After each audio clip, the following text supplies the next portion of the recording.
ఎన్ని పుస్తకాలు చదివినా రానటువంటి విషయములు ఒక సత్పురుషుడితోటి కలిసి సహజీవనం చేస్తే వస్తాయి. కానీ ఎంతటి వారవనివ్వండి, ఎంత సత్పురుషులతో కలిసి తిరిగినప్పటికీ కూడా మారని వారు ఒకరు ఉండొచ్చు, కానీ సాధారణంగా తక్కువ. ఎక్కడో తప్ప వర్షము పడితే ప్రపంచంలో ఉండేటటువంటి చెట్లన్నీ చిగురుస్తాయి, ఆఖరికి విత్తనాలన్నీ మొలకెత్తుతాయి. కానీ అదేమి ప్రారంధమో, జిల్లేడు చెట్టు మీద వర్షం పడితే ఆకులన్నీ రాలిపోతాయి, అది చిగురు పెయ్యదు, వర్షానికి ఉన్న ఆకులు రాలిపోతాయి. అలా పాషండుడైన వాడు ఉంటాడు, వాడికి మాత్రం ఎంతటి వారితో కలిసి తిరిగినా వాడి భావనలో మార్పు రాకపోవచ్చు. అటువంటి వారి దృష్టాంతములను తీసుకొచ్చి సాధారణ సిద్ధాంతంగా చెప్పి మారని వాళ్ళు ఉన్నారు కదండి అనడానికి వీల్లేదు. సాధారణంగా సత్పురుషుడితోటి సాంగత్యము చేత ఎంతటి వారు మారతారు. ఏమిటి సత్పురుషుడంటే ప్రధానమైనటువంటి లక్షణం ఎక్కడ చెప్పారో తెలుసా అండి? వారు దేనికి మాట్లాడని వాడు. తీసుకొచ్చి కనకాభిషేకం చంద్రశేఖర పరమాచార్యుల వారిని ఒకసారి కనకాభిషేకం చేస్తా ఉన్నారు. అంటే పరమాచార్యుల వారు అన్నారు, నాకు వద్దు కనకాభిషేకం అన్నారు. అలా కాదు, మీకు కనకాభిషేకం చెయ్యాలన్నారు. పట్టు పట్టారు, బలవంత పెడితే ఒప్పుకున్నారు. ఒప్పుకుంటే వారిని తీసుకెళ్లి ఎక్కడ చెయ్యమంటారు మహాప్రభు అని అడిగారు. అడిగితే పరమాచార్యుల వారు ఒక వింతైన కోరిక కోరారు. నన్ను కంచిలో కామాక్షీదేవి ఆలయంలో ఉన్నటువంటి సరోవరపు నీటిలో కూర్చోపెట్టి నాకు కనకాభిషేకం చెయ్యండి అన్నాడు. ఆ బంగారు రజను తీసుకొచ్చి ఆయనకి అభిషేకం చేస్తున్నారు. చేస్తుంటే చేసేవాళ్ళు ఎంత తెలివైన వాళ్ళు ఉంటారో చూడండి. బంగారంతో కదా అభిషేకం చేస్తున్నాం, ఆ రజను నీళ్లల్లో పడి అటు ఇటు పోతుందేమోనని వారికి వేసినటువంటి సింహాసనానికి కింద ఒక పెద్ద బట్ట ఒకటి పరిచారు. అంటే వీరి మించి పడినటువంటి ఆ బంగారు రజను కిందకి దిగి ఆ బట్ట మీద పడితే పరమాచార్యుల వారికి కనకాభిషేకం అయిపోయి గట్టెక్కేసిన తర్వాత కుర్చీ తీసేసి చేపల మూట పట్టుకొచ్చినట్టు ఆ గుడ్డ పట్టుకొచ్చి అందులోంచి రజను ఏరేసుకుని ఇంకో పనికి వాడుకుందామని. కానీ అంతా అయిపోయిన తరువాత పరమాచార్యుల వారు గట్టెక్కుతుంటే వాళ్ళు జాగ్రత్తగా దుప్పటి ఎత్తుతున్నారు. పరమాచార్యుల వారు అన్నారు, నా కాళ్ళ కింద దుప్పటి తగిలినప్పుడే నాకు అర్థమైంది మీ ప్రణాళిక. నేను అడిగింది అక్కడ చెయ్యమన్నది ఆ బంగారము ఆ కోనీటిలో కలిసిపోవాలని. అందుకని పైన అభిషేకము జరుగుతున్నప్పుడే నేను పాదములతో రజను తన్నేశాను. అక్కడేం ఉండదు, దుప్పటి ఎత్తుకు రండి అన్నారు. చేత సామాన్యుడి స్థితి అలా ఉంటుంది, మహాపురుషుడి స్థితి అలా ఉంటుంది. ఆ 30 శ్లోకాలు ఎంత గంభీరంగా ఉంటాయో, అవి దాని పేరే మోహముద్గరం. అది మోహాన్ని తీసివేయగలిగినటువంటి అపారమైన శక్తి కలిగినటువంటి శ్లోకాలు ఆ శ్లోకాలు. అందుచేత అవి రాజశాసనంలా ఉంటాయి.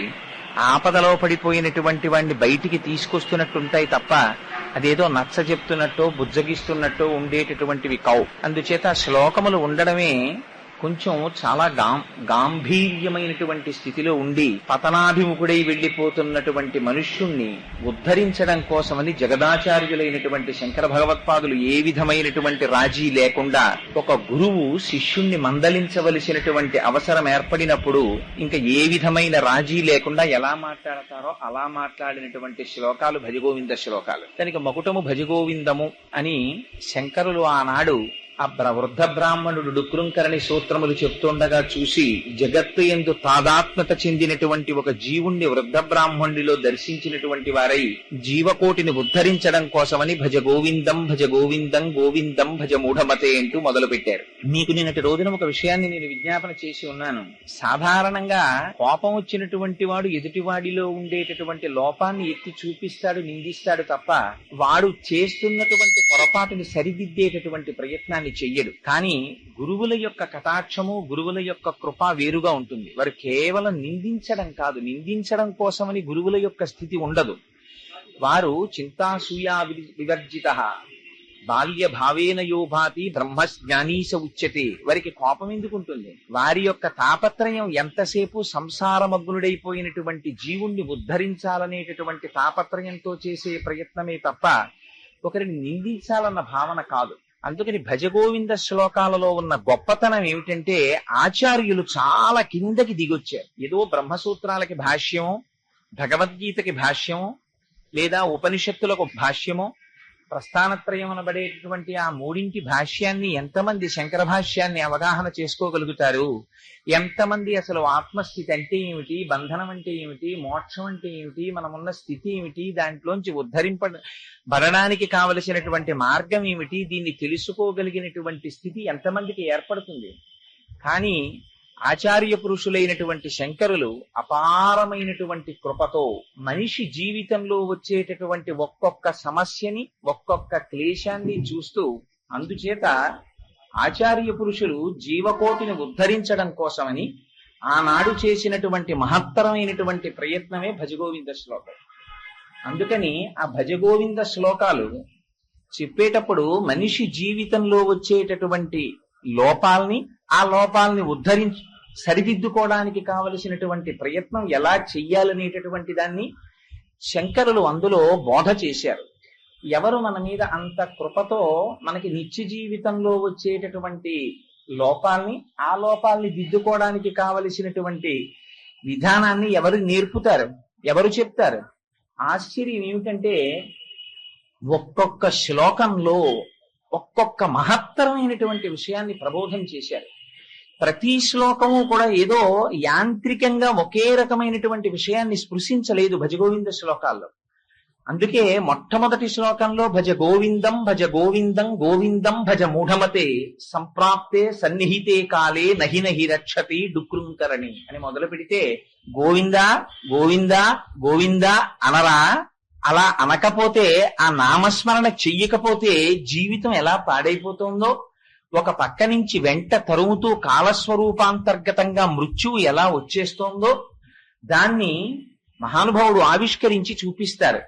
రెండవ శ్లోకం దగ్గరికి వచ్చేసరికి వెంటనే శంకరులు అంటారు, అయ్యయ్యో, ప్రధానంగా మనందరినీ పట్టి పీడించేటటువంటి సమస్య ఏది ఉన్నదో, దేనితో తాదాత్మ్యత చెందడం చేత మనందరం కూడా భగవంతుని ఆరాధించవలసినటువంటి పరమ పవిత్రమైనటువంటి సమయాన్ని కోల్పోతున్నామో, దాని చేత మనం ఎంత ఇబ్బందుల్లోకి వెడుతున్నామో హెచ్చరించి చూపించడం కోసమని యావత్విత్తోపర్జన శక్త స్థావన్ నిజ పరివారో రక్త అన్న శ్లోకాన్ని మూఢజహీహి ధనాగమ తృష్ణాం కురు సమృద్ధిం మనసి వితృష్ణాం ఎల్లభసే నిజ కర్మోపాత్తం విత్తంతేన వినోదయ చిత్తం అని ఒక్కొక్క శ్లోకంలో ఒక్కొక్క విషయాన్ని స్పృశించారు. నిజంగా అవి ఎంత గంభీరమైన విషయాలంటే నాకైతే అనిపిస్తుంది అసలు ఏం చదవాలి, ఏం చదవక్కర్లేదు జీవితంలో. ఒక్క భజగోవిందం ఒక్కటి చదివి భజగోవిందం సరిగ్గా అర్థమైతే చాలు, మనిషి జీవితం గట్టెక్కిపోతుంది అనిపిస్తుంది. ప్రతి వాణ్ణి ఏ లోపాలు కట్టి పారేస్తున్నాయో ఆ లోపాలను ఎత్తి చూపుతారు శంకరులు.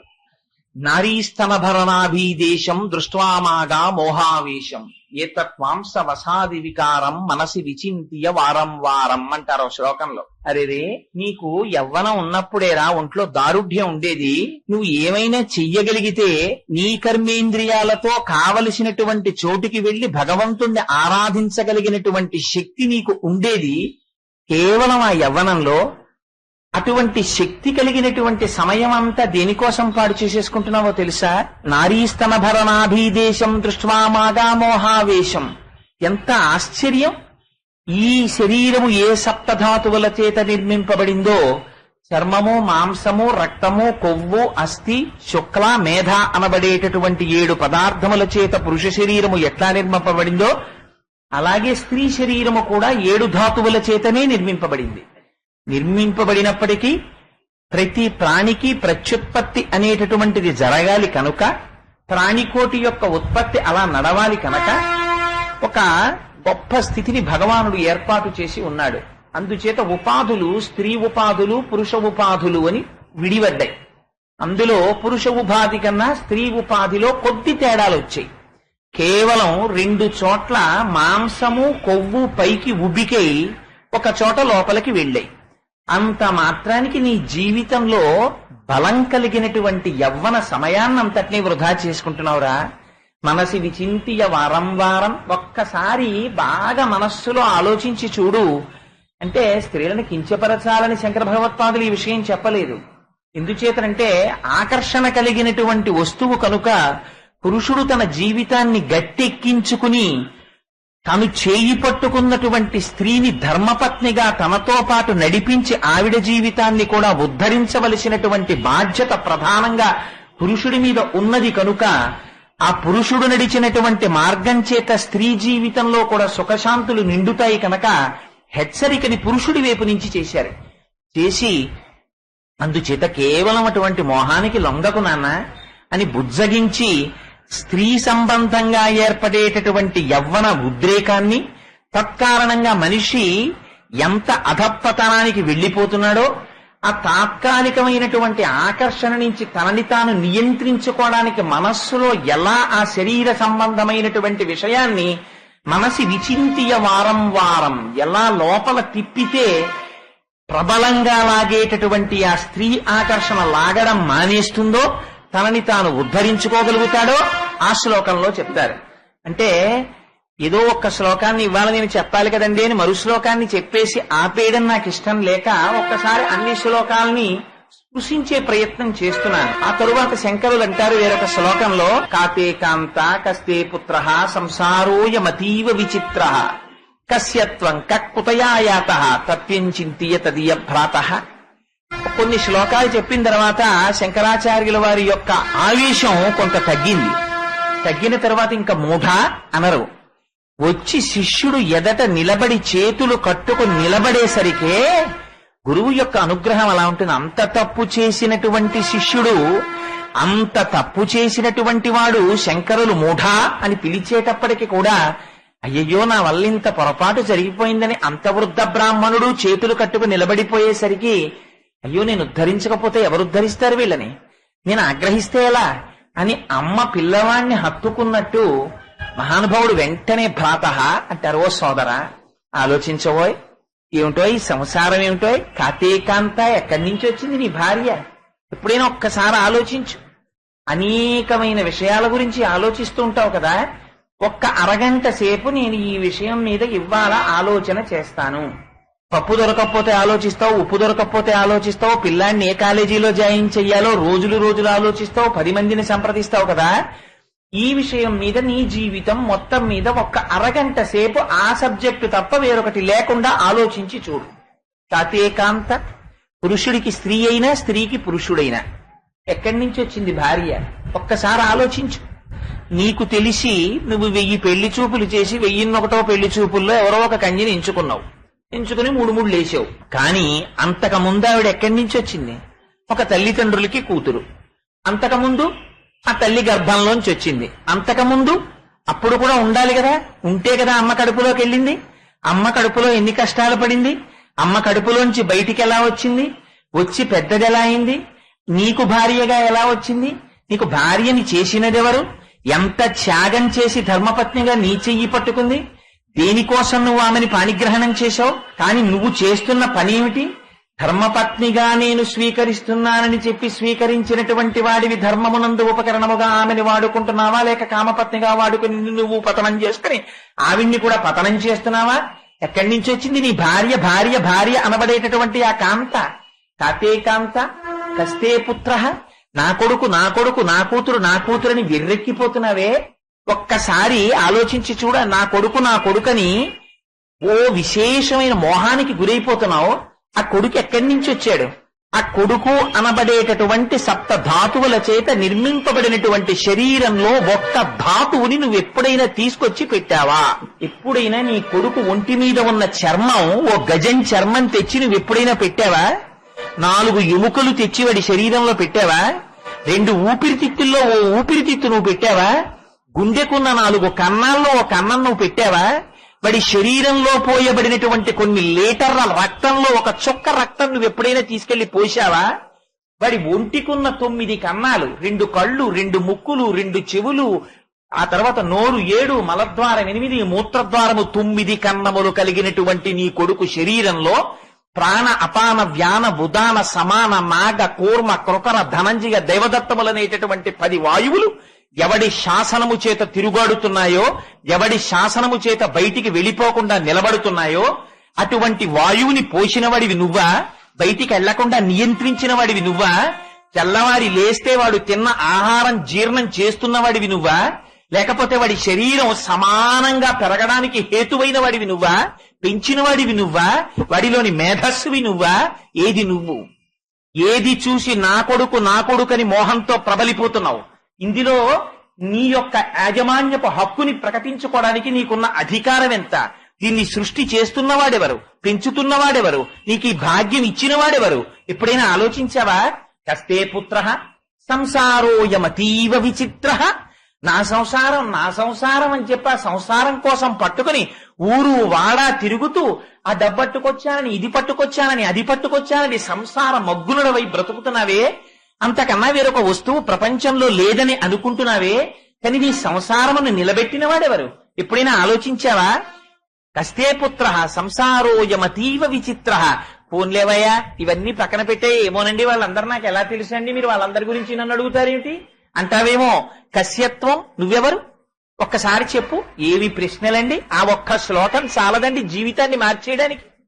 ఎవరు నువ్వు అంటే ఏం చెప్తాం? కోటేశ్వరరావునండి అంటాం. ఈ నామకరణం చెయ్యకముందు దీనికి కోటేశ్వరరావు అన్న పేరు ఎప్పుడో తల్లిదండ్రులు పెట్టారు ఒకనాడు. ఆ తల్లిదండ్రులు పేరు పెట్టక ముందు కూడా ఈ శరీరం ఉన్నదే. ఈ శరీరము దీని చేత ధరింపబడక ముందు కూడా ఇది ఉన్నదే. ధరింపబడిన శరీరము పడిపోయిన తర్వాత కూడా ఇది ఉంటోందే. ఆ వస్తువేది? అది ఎక్కడి నుంచి వచ్చింది? అది ఎప్పుడు ప్రవేశించింది? లోపల ఎలా ఉంది? ఎంత ఏడ్చింది? ఎలా బయటికొచ్చింది? ఎప్పుడైనా ఆలోచించావా?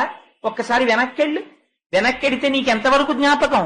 మహా ఉంటే నీ జ్ఞాపకం నువ్వు ఎల్కేజీ చదువుకుంటూ పలకలో ఆలు దిద్దుకోవడం వరకు నీకు జ్ఞాపకం ఉందేమో. కానీ ఆ వెనక నువ్వు పడ్డ కష్టాలు నీకేమైనా జ్ఞాపకం ఉన్నాయా? మలమూత్రంబులతో, మహాభయముతో, మాతృస్థనాపేక్షతో, చలమూర్ఖత్వముతో, సదాభ్రమతతో, చాంచల్య చిత్తంబుతో, బరువైనట్టి కప జ్వర గ్రహ మహాబాల్యామయ శ్రేణితో తలనైనంచమ చింతలేక చెడితిన్ కామ్యార్థినై శంకర. ఏ విధమైనటువంటి బాధ లేకుండా, ఏమీ తెలియకుండా, ఒక్కనాడు భగవంతుడి గురించి ఆలోచించకుండా తను విసర్జించుకున్నటువంటి మలమూత్రములలో తాను ఈగపడినట్టుగా పడి కొట్టుకున్నావే ఆ రోజున నిన్ను రక్షించిన వాడెవర్రా? నీకు ఆకలేస్తే నీ చేత ఏడిపింప చేసిన వాడెవడ్రా? రవం చేయించిన వాడెవడ్రా? ఎప్పుడైనా ఆలోచించావా? కస్యత్వం కుతయాయాత. నువ్వు ఎక్కడి నుంచి వచ్చావు? నేను ఉపన్యాసానికి వచ్చానండి అంటావు. అసలు ఇక్కడికి ఎలా వచ్చావు ఈ లోకంలోకి? ఎప్పుడైనా ఆలోచించి ఒక్కసారి వెనక్కెళ్ళి నేను ఫలానా చోటు నుంచి ఇక్కడికి వచ్చాను అన్న మొట్టమొదటి నీ స్థానం ఏదో ఒక్కసారి ఆలోచించి నువ్వు చెప్పు. నీకు తెలియదే? మిగిలిన విషయాలన్నీ కనుక్కుంటున్నావే. ఇది ఎప్పుడైనా ఎవరినైనా పెద్దలను అడిగావా? అయ్యా, నేను ఎక్కడి నుంచి వచ్చానండి, అసలు నేను ఎక్కడికి వెళ్ళిపోతానండి, మళ్ళీ ఎన్నాళ్ళు ఉంటాను ఈ భూమి మీద? ఎక్కడి నుంచి వచ్చావో నీకు తెలియదు, ఎన్నాళ్ళు ఉంటావో తెలియదు, ఎప్పుడు వెళ్ళిపోతావో తెలియదు. ఏమీ తెలియని వాడికి ఇంత ఆడంబరమా? ఇంత ఎగిరిగిరి పడ్డమా? నాకన్నీ తెలుసని గుండెలు బాదుకోవడమా? ఎంత అమాయకత్వం రనిది. కుతయాయాత తత్వం చింతయతదియభ్రాత. ఒక్కసారి ఆలోచించబోయ్ సోదరా. నళినీదలగత జలమతి తరళం తత్వజీవితమతి చయచపలం విద్ధిర్వ్యాధ్యభిమానగ్రస్తం లోకం శోకచ హంత సమస్తం. అరేరే, నీ జీవితం ఎంతసేపు ఉంటుందో నీకు తెలియదా? తామరాకు మీద నీటి బొట్టు ఎంత చంచలంగా ఉంటుందో, ఎంత తాత్కాలికంగా ఉంటుందో, ఎంత క్షణంలో జారిపోతుందో, అంత బుద్ధుతప్రాయమైనటువంటి జీవితాన్ని నువ్వు పొంది ఉన్నావా? ఈ జీవితంలో నువ్వు దేన్ని తెలుసుకోవాలో దాన్ని తెలుసుకోవడం మానేసి కేవలం శోకముతోటి, దుఃఖముతోటి, రోగములతోటి, తనవారితోటి ఏడుస్తూ కూర్చుని జీవితాన్ని గడిపేస్తున్నావా? నా దృష్టిలో ఈ లోకమంతా ఎప్పుడో చచ్చిపోయింది అసలు శోకంతో అన్నారు శంకరాచార్యులు వారు. ఎంతంత బాధతో వచ్చాయో చూడండి ఆ శ్లోకాలు. లోకం శోకచ హంత సమస్తం. తను ఆనంద స్వరూపుడు, తనకసలు శోకం అన్నది లేదు. దేని శోకాన్ని తెచ్చి పెట్టుకుని తను ఎప్పుడూ ఏడుస్తూ ఏడుపే తన స్వరూపంగా బతుకుతున్నాడు. ఏడుపుగా ఉంటున్నాడు, ఏడుపుగా వెళ్ళిపోతున్నాడు, ఏడిపించి వస్తున్నాడు, ఏడిపించిపోతున్నాడు. ఎంత చిత్రం రా! ఈ లోకం అంతా ఏడుపే. ఏడుపు తప్ప నవ్వు నాకు కనపట్టలేదు. నవ్వినవాడు, ఆనందంగా ఉన్నవాడు, సుఖంగా ఉన్నవాడు, ఇది నా స్వరూపం అన్నవాడు నాకు కనపట్టలేదు. ఈ లోకమంతా హంతమైపోయింది, చచ్చిపోయింది ఎప్పుడో శోకం చేతన్నారు. ఆచార్య పురుషులకి, జగద్గురువులకి ఎంత పరివేదన కలిగిందో చూడండి. ఏమిటో నీ వెంట వీళ్ళందరూ తిరుగుతున్నారు, నాకింత సర్కిల్ ఉందంటావు. దిక్కుమాలిన మాట, ఇంతకన్నా దరిద్రమైన మాట ప్రపంచంలో లేదురా. నీ గొప్పతనం, నీ ఈగో ఈగో అంటుంటారు. నా అంత వాణ్ణి నేనని చెప్పుకోవడానికి వాడు చెప్పుకునే మొట్టమొదటి మాట ఏమిటో తెలుసా అండి? 3 చేత చెప్పుకుంటూ ఉంటాడు. ఏంటి? నాకింత డబ్బు ఉంది, నాకింత పరివారం ఉంది, నాకింత మంది తెలుసండి. ఎంతమంది వస్తూ ఉంటారనుకుంటారు మా ఇంటికి? లేచింది మొదలు వస్తూనే ఉంటారు, రాత్రి వరకు వస్తారు, ఫోన్లు ఎడతెరిపి లేకుండా వస్తాయి. ఇవన్నీ తన స్టేటస్ సింబల్ కింద చెప్తూ ఉంటాడు. శంకరాచార్యుల వారు వాత పెట్టారు వెనక నుంచి. ఒక్కసారి ఆలోచించి, ఉరే వయసిగతే కామ వికార, నీ ఒంట్లో వయస్సు అయిపోయిందా? కామ వికారం అన్నది ఇంకెక్కడుందిరా? ఒక్కసారి వయస్సు అయిపోయిన తర్వాత ఇంకా కామ వికారమే లేదు. వయసిగతే కామ వికార శుష్కే నీరే కక్కాసార. చెరువు ఎండిపోయిందా? ఇంకా ఏమండి ఇది చెరువండి అన్నారనుకోండి, నీళ్లు లేని దాన్ని చూపించి చెరువు అంటే ఒప్పుకుంటారా? ఒప్పుకోరు. క్షీణే విత్తే కప్పరివార, ఒక్కసారి నీ దగ్గరున్న డబ్బులు కానీ లేవు అన్నారా, నువ్వు ఆపదలో ఉన్నావని తెలిసిందా?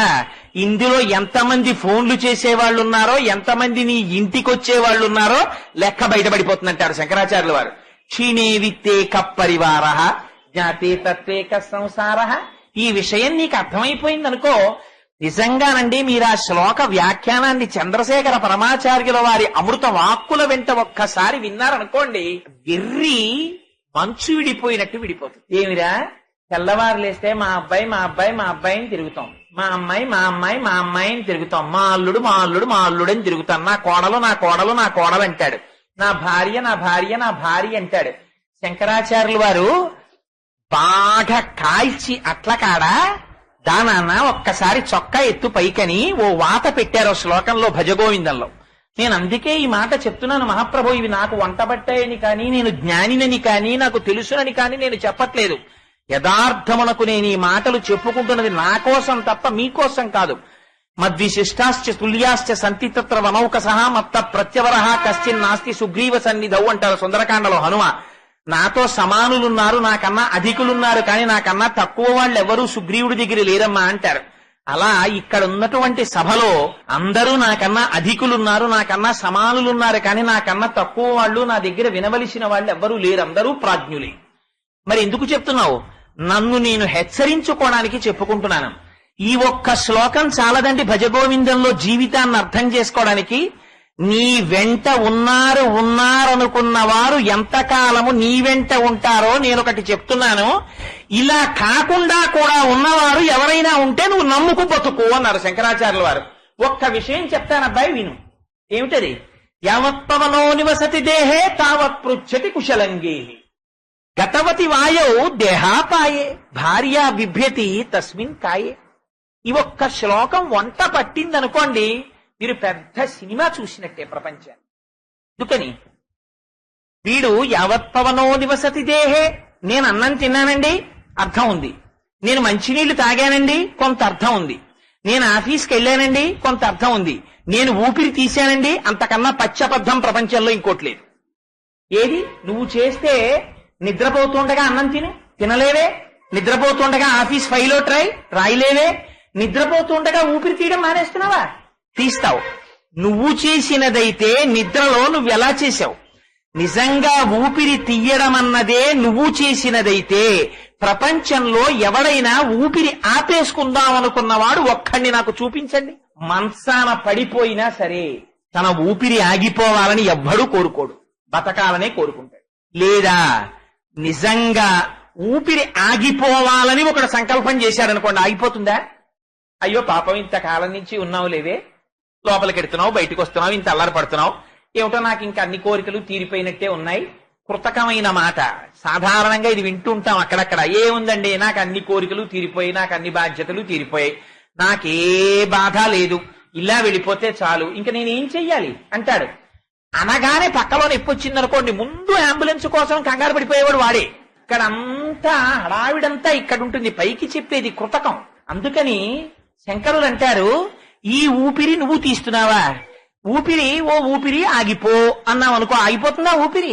ఏం ఆగిపోదు, తిరుగుతూనే ఉంటుంది. ఎప్పుడు ఆగిపోతుంది? నువ్వు ఆపితే ఆగదు, నువ్వు తీయమంటే తీయదు. దానికి లెక్కలు పెట్టుకునేవాడు ఉన్నాడు. చిత్రంగా లోపల కూర్చుంటాడు, గుప్తంగా లెక్కలు కడుతూ ఉంటాడు. వాడికి తెలుసు ఎన్ని ఊపిరులు వీడు తీయాలో. వాడు లోపల కూర్చుని లెక్కలు వేసుకుంటూ ఉంటాడు. లెక్కలు వేసుకుంటున్నప్పుడు ఎన్ని ఊపిరుల తర్వాత ఆపెయ్యాలని అనుకున్నాడో అన్ని ఊపిరుల తరువాత నిర్దాక్షిణ్యంగా వాడు బయటికి దూకేస్తాడు కుర్చీలోంచి. దూకేశాడా అర్థంతరంగా సభ ఆగిపోయినట్టే. ఆ ఊపిరి ఆగిపోయిందా? ఇప్పటి వరకు మా నాన్నగారు అన్నవాళ్ళు, మా మామయ్య గారు అన్నవాళ్ళు, మా ఆయన అన్నవాళ్ళు, మా అన్నయ్య గారు అన్నవాళ్ళు, మా గురువు గారు అన్నవాళ్ళు, వీళ్ళందరూ కలిసి తలో చెయ్యి వేసి లోపల ఉంటే ఏదో ఉపద్రవం వస్తుందని చక్కగా పట్టుకెళ్లి బయట పడుకోబెట్టేస్తారు.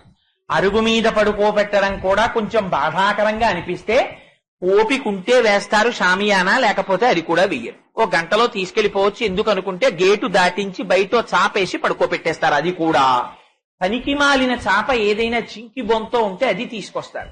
ఆ టైంలో ఒకవేళ నిజంగా పనికొచ్చే చాప పట్టుకొస్తున్నా జాగ్రత్త పరుడోడు ఉంటాడు. ఎందుకు ఆ చాప పాడి చేయకండి అంటాడు. వాడు పాడైపోతుంది, వాడి కింద వేస్తే వాడి దృష్టిలో.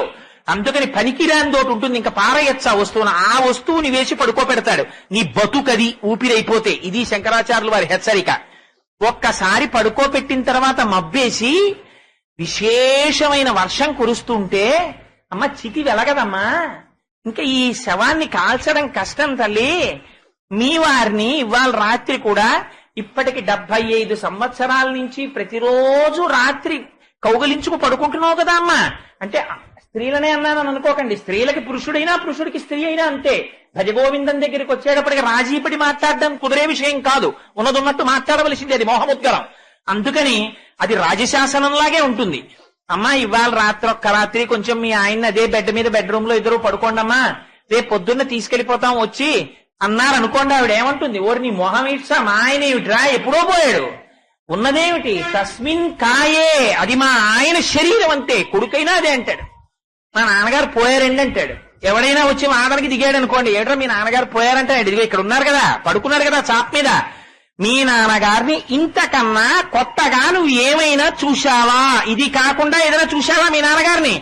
అబ్బో నేను మీతో వాదించలేను కానండి, మా నాన్నగారి యొక్క శరీరం ఇది, మా నాన్నగారు కాదు, మా నాన్నగారు అని నేను పిలిచినవాడు, నేను నాన్నగారు అంటే పలికినవాడు, వాడు వెళ్ళిపోయాడు. నువ్వు చూశావా వెళ్ళడం? అబ్బా నేను చెప్పలేనండి, ఆయన వెళ్ళిపోయాడు కాబట్టి ఇదిగో ఇది ఇలా పడిపోయింది. ఇంకందులో శివము లేనిది శవము, అందుకని దాన్ని ఉంచడం కుదరదు. ఏ కొడుకు కాలు పొరపాటున తండ్రికి తగిలితే కళ్ళకద్దుకుని నమస్కారం చేశాడో ఆ కుమారుడు నిర్దాక్షిణ్యంగా బకెట్టుతో నీళ్లు తీసుకొచ్చి 95 ఏళ్లు వచ్చేయనివ్వండి, తండ్రి గడగడ వణికిపోతుండనివ్వండి, ఓ స్టూలు మీద కూర్చోబెట్టి మెల్లిగా గోరువెచ్చటి నీళ్లు నాన్నగారికి పోసి ఓ సబ్బుతో ఒళ్ళు రుద్ది మెత్తటి తువ్వాలతో తుడిచి ఓ పంచ మెల్లిగా కట్టి పడుకోబెడతాడు మంచంలో. ఆ ఊపిరి ఓసారి వెళ్ళిపోయింది అనుకోండి, పడుకోబెట్టి బింగితో తెచ్చి ఇక్కడి నుంచి కాళ్ళ నుంచి తల వరకు పోసేస్తారు.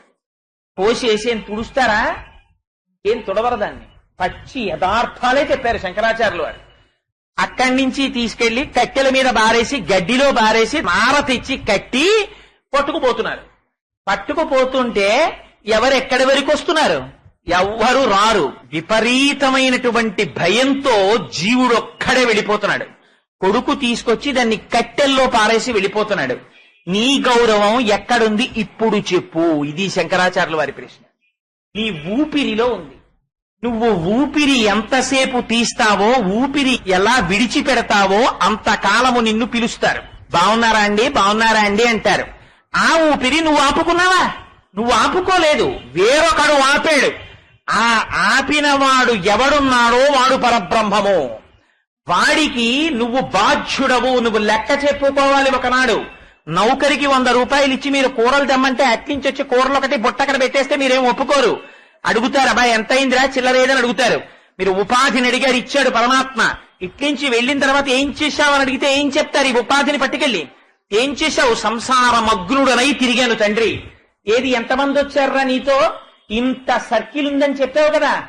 కాయము వీడి జీవుడతి కంపిత చిత్తత నీగుచుండవో నాయనయంచు ఎచ్చు నిజ నందన నందినులైన కందోగిని భాష్పముల్ నలుక దుఃఖమహాంబుది సొచ్చు పత్నియున్ కాయము వీడి రారు కదా కర్మము పుణ్యము తపశంకరా. ఎవరొస్తారు? ఏడుస్తూ పెళ్ళం నించుంటుంది, శ్మశానానికి కొడుకొస్తాడు, మేడ మీద కూతురు నించుంటుంది. ఎవడ్రా నీతో వచ్చేది? పరమాత్మ ఒక్కడికి నువ్వు జవాబుదారి. ఆ ఊపిరి నీది కాదు. 1,00,00,000 రూపాయలు నీ దగ్గర ఉండొచ్చేమో, 1,00,00,000 మంది వైద్యుల్ని నువ్వు తెచ్చుకోగలవేమో, భగవంతుడి శాసనం లేకుండా ఇంకొక ఊపిరి నువ్వు తీయలేవు. జ్ఞాపకం పెట్టుకో. అందుకని ఆ ఊపిరి ఉన్నంత కాలం జాగ్రత్తగా భగవంతుడి సేవ మాత్రం మరువకు అని పండు ఒలిచి బిడ్డడి నోట్లో తల్లి పెట్టినట్టు మన బ్రతుకేమిటో, మన అనుబంధాలేమిటో ఒక్కొక్క శ్లోకంలో విప్పేశారు శంకరాచార్యుల వారు. విప్పేసి మన కళ్ళకి కట్టినట్టు చూపిస్తుంటే నిజంగా భజగోవింద శ్లోకాలు ఒక్కటి వంట పట్టాయి అనుకోండి. అందుకని మీకు అందులో కొన్ని శ్లోకాల్ని మాత్రం విజ్ఞాపన చేసి చూపించాను. అందుకని దానికి మోహముద్గరం అన్నారు, ద్వాదశ మంజరీక స్తోత్రం అన్నారు. ఇలాంటి శ్లోకములు ఎవరు చెప్పగలరు?